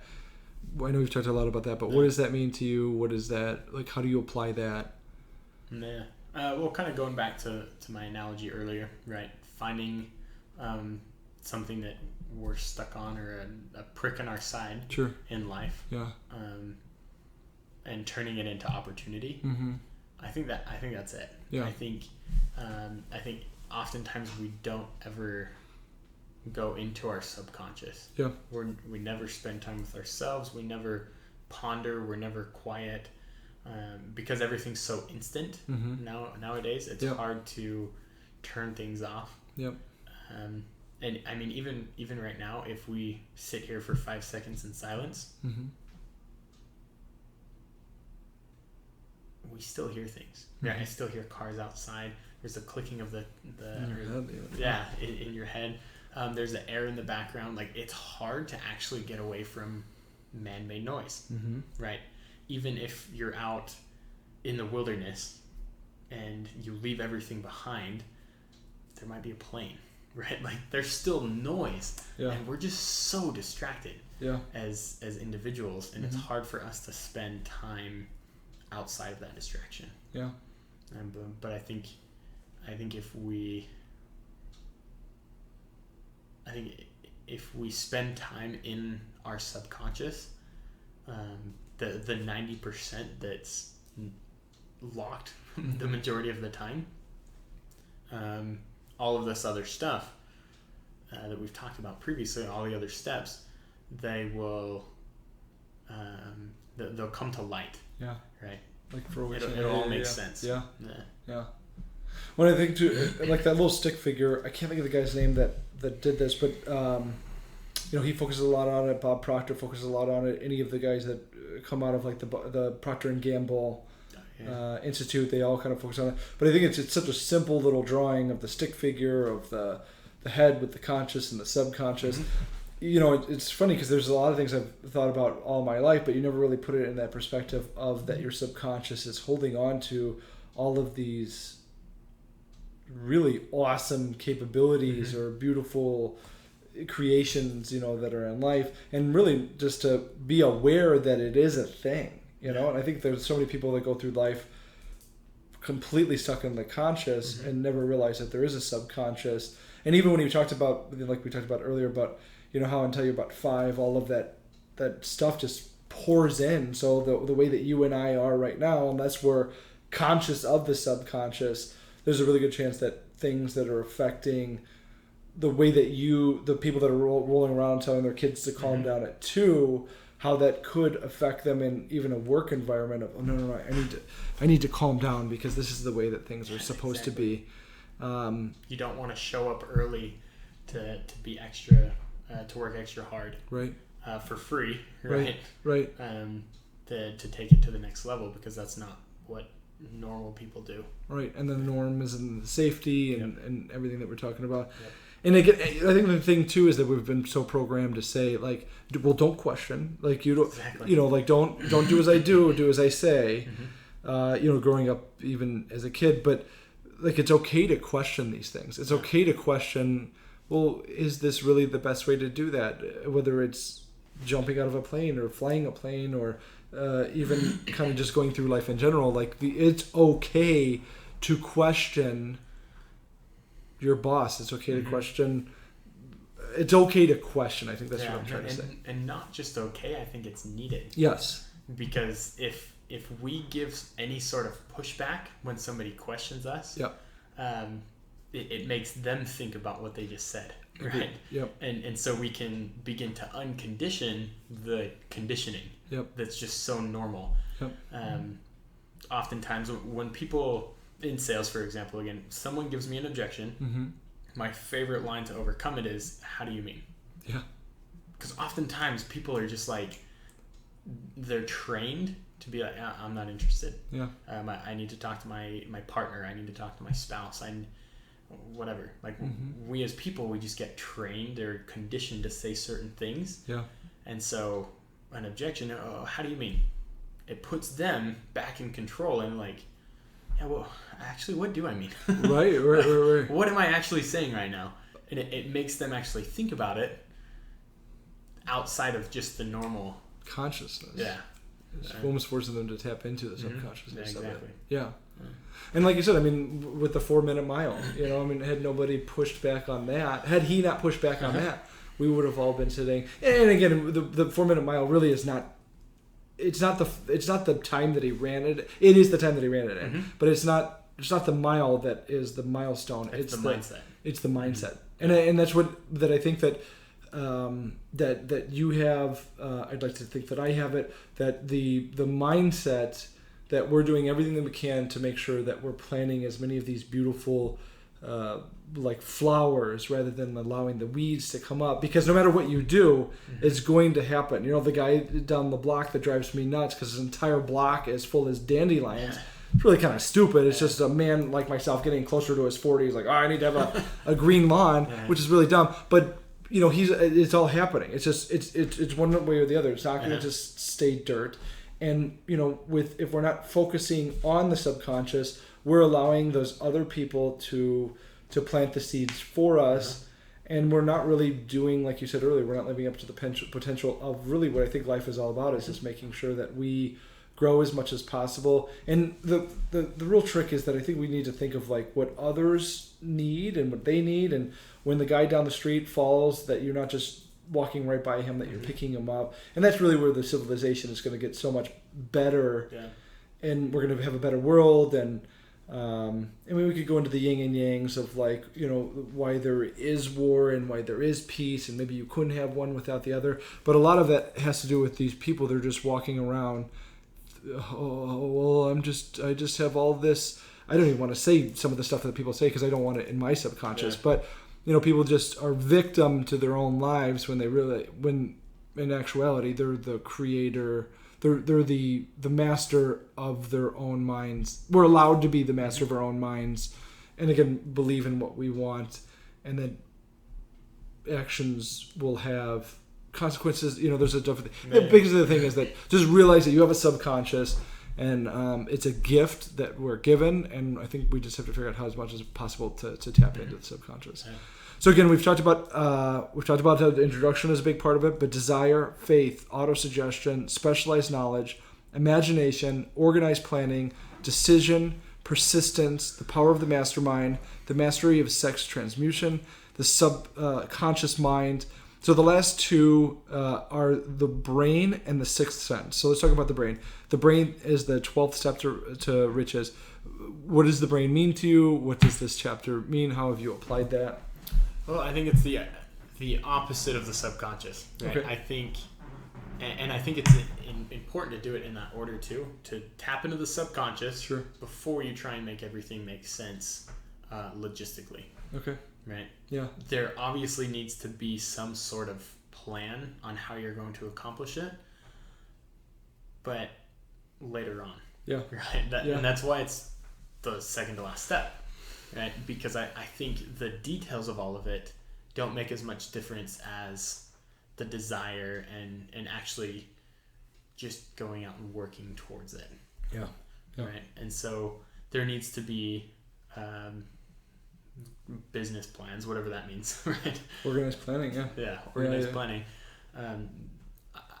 I think it's important in order to accomplish things on a mass level. Sure. Right. If we want to go out and start a small local mom and pop shop that services 1,000 people a year, it's not going to take nearly as much brain power or effort or work as compared to if you want to service 1,000 people an hour worldwide. Yeah. Right. Yeah. Again, going back to the subconscious and whatever you want, but then the brain power and actually putting things forward into a reasonable plan of action. Yeah. And using it, or letting it use you, kind of thing. Yeah. Yeah. And going back to the faith. Yeah. Just actually working towards it. Yep. Yeah. Amazing. So again, we've talked about the introduction: desire, faith, autosuggestion, specialized knowledge, imagination, organized planning, decision, persistence, the power of the mastermind, the mastery of sex transmutation, the subconscious mind, the brain, and then finally the sixth sense, the 13th step to riches. To tell me a little bit about the sixth sense. So I love what you say about it, that you can kind of feel or tap into someone else's thoughts or their desires or whatever they're feeling, right? You can kind of see it. I haven't quite been able to develop that. It's easy to read body language, which gives a little snippet of maybe some of their desires and things, but to actually to know their thoughts, I'm not quite there yet. But I like that. Yeah. I think it's a good benchmark to reach towards, or a good milestone or whatever to reach toward. The sixth sense, I think, kind of ties together the mastermind for me, though. Sure. And how it just all works better together. Sure. I want to coin that. Yeah. Trademark it. It all works better together. You heard it here first. Yeah. I don't know. Does that make sense? Yeah, it makes total sense. Yeah. I don't know. What does it mean to you? Well, same thing. And I think, like you were talking about too, about he talks about those hunches again. I'm going back a little bit further, but I think those hunches that it's almost, there's been all those different times where you're playing let's say, and I even do it with my son sometimes. You're like, okay, well, what if you're playing, let's say, Guess Who, and somebody is. I had this happen when I was a little kid with my mom. She was like, all right, just focus on what I'm trying to think. And the whole game, the brain was saying, I don't know, like Mario or whatever the character's name was. But on the other side, I was like, oh, no. Like the hunch. She calls it the hunch. Yeah. My whole brain would say, Mario. And then I was like, no, that's too easy. That can't be. Can't be. And then at the end of it, it's Mario. And it's like, the whole time, like that infinite knowledge or the universe, it was telling me that. And even like I did it to my son the other day, we were going through something, I think it was actually Guess Who, and he was like, I said, what color am I thinking about? And I was thinking red in my head, and I kept saying red, red, red, red, red. And then he kept going blue, and I was like, I said no. And he said white. And I said no. He said silver. And I said no. And he said, well, what color is it? I said red. And he's like, oh man, I was gonna say red, but then I didn't. I think that's really what that's about, is that there's the intuitives out there are the ones that are really just focusing on that little brain in your head that says, don't do this, don't go down that alley, and then you really listen to it and you don't do it. Or the one that says, go for it, do that, jump out of that plane, you're gonna have the is just becoming more and more letting that voice become louder and louder and louder, and not let it completely dictate your life, but allow it to kind of guide you through life and what the things are. And I think that a lot of times that there's times where we'll say to ourselves, man, if I had just listened to that little voice in my head, that it would be. And I think, again, collectively, like everything that we've talked about today, I think as a whole, these 13 steps are like vital, and they're crucial to the way that we live. And again, they were written by a gentleman that took 20 years of his life to spend with the most powerful people that essentially built the country, the United States that we know. The infrastructure in the beginning, right? Everything. Yeah. And he even goes back to 1776, talking about the Declaration of Independence, and how had those guys sat with the British and done as they wanted to for so long, we would have never even had this country that was free, and where we can even sit here and do a video like this of talking about what our thoughts are of another thoughts, of those things. Yeah. So I just think, as a book, to recap, we've talked about the introduction, and then the steps are desire, faith, autosuggestion, specialized knowledge, imagination, organized planning, decision, persistence, the power of mastermind, the mastery of sex transmutation, the subconscious mind, the brain, the sixth sense. He's read it 11 times, and I'm getting really close to with audio and presentation stuff being done for the third time. But it's an incredible book. It's incredible that we just sat here, if you're still with us. I just think it's an absolute must read. Talking about kids, I mean, this is something that I keep telling my 7-year-old son, like, when you get older and you can read it, you have to read this, because at least I think what it does is gives you the gift to be able to realize that it's not just the world that's trying to influence you. You can influence the world, kind of thing. Is there anything else you wanted to add before we wrap things up for today? It's a good book. I think one thing that we don't do enough of is reading. Yeah. I used to hate reading, but then I made a goal. I think we've talked about it previously, but made a goal last year to read a book a week. It's amazing. Because I study successful people, and that's what they do, right? It's amazing. And I read 48 books in 52 weeks, and I don't know how many books I've read this year. Yeah. Probably more than that. Amazing. Right. I just lost track because there's, I got to a point where I was like, I don't care how many books I read. I'm just going to finish 2 or 3 a week. Okay. Sure. That's fine. Yeah. And sometimes they're the same book, sometimes 11 times. I mean, it's been I think if I could have one recommendation, it's to read. What was the study? Most people read like half a book a year. That's how I was too, right? Yeah. I think, I think you think a lot higher of me than I think of myself. I see it though, Yeah. Yeah. And it comes from other people's knowledge. None of the things a lot of the things I've formulated in my own mind, they're not my own. I 100% agree. On my end as well. Yeah.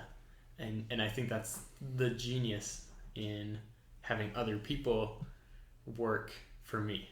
That's how I think about books, is that Napoleon Hill sat down for 20 years for me, right? Or every time I listened to a book by Grant Cardone. He sat down. I paid him to give me his knowledge, right? So they're working for me so that I can take it to the next level. That's a wonderful way to put it. Yeah. And so, biggest thing is just invest in yourself. Sit down. If you haven't read this book, read it. If you've read it, read it again. There's study courses. Sean is great. I mean, he's hooked me up with a few different things, and reach out to him. He's great. It's a good book. I appreciate you sitting down and giving me this opportunity. Thank you as well. And there's a great study course. It's free through a company called Maximizing Results. I have no correlation with it. I've just sat through the course as well. Through a company called Maximizing Results, Tim Burgess. Every 16 weeks he goes through the principles again. Let me ask you this because we're pretty much done, but all of this stuff, because you have so much knowledge in your brain, if you could take that out and like give that, like download to everybody else would be incredible. Was it easy, or did you find that there was like, oh boy, this might seem kind of hard and you had to push through it? 100% it was pushed the whole time. Yeah. Like it would have been easy to not wake up at 3 o'clock in the morning so I could finish my second book for the week, right? It would have been easy. Yeah. And oftentimes that's what I wanted to do. Yeah. But it wouldn't have been worth it. Yeah. I mean, to get the extra 4 hours of sleep before my alarm actually went off, to then show up at a sales meeting that I was very unprepared for and gave a training that sales guys have heard for the last 2 years. Yeah. Like, for me, there's, as a leader, there needs to be value in leadership. Yeah. And I think, do you know Mitch Matthews? I don't. He was the quarterback not the quarterback, tight end for the Dolphins at one point. He's kind of bounced around. He's great. I went to a sales training down in Vegas with him and a bunch of other guys, and he's not in the NFL anymore. He's actually in sales, and he's super great. But he said one time that the greatest gift that you can give as a leader is the gift of your own self-development or self-improvement. Yeah. And I think it's 100% true. Yeah. So even though it is hard and I have to push to get up early in the morning, it's worth it because it's not for me, even though it is, right? 100% it is for me, but it's also for my team. It's for my guys who are reliant on me to give them the push and the fire and the desire to get out and actually do it. Yeah. Right. And so, there you go. No, that's great. And I think the way that I'd like to end this is just that, push through it. Like you're going to find there's going to be certain different times where you find yourself going like, man, this is probably too hard. I don't know if I want to do that. And I think the really trick is that at least you push through it. And the cool thing is, like you said, this is 20 years worth of Napoleon Hill's research that we get to read, and if it takes me 3 months or if it takes me 3 days, that we get to essentially download that into our brain. And even things with like Audible or that you can listen to it, especially if you're in sales and you're going door to door, you're probably in your car a lot. There's a lot of spare time. You could even be listening to music, or you could be listening to something like this. Just grow. I think instead of rich, the biggest part of this book is think and grow. And we all have that capability. We all have that capability. And Noah's here because he's at a very young age realized what he has capable of being able to do, and the more that he gives, the more that he gets. And really the cool thing is that the reason that I've started to do a lot of this stuff is because I'm not even 40 yet, but I don't want to, like all these guys. I think that's why originally, this might be a nice way to wrap this up, the whole reason behind this book was that he wanted Napoleon Hill. He didn't want to die with that information, So there's so many different ways, like YouTube or writing the book or whatever, that you can share all of this information. And essentially, everybody kind of wants their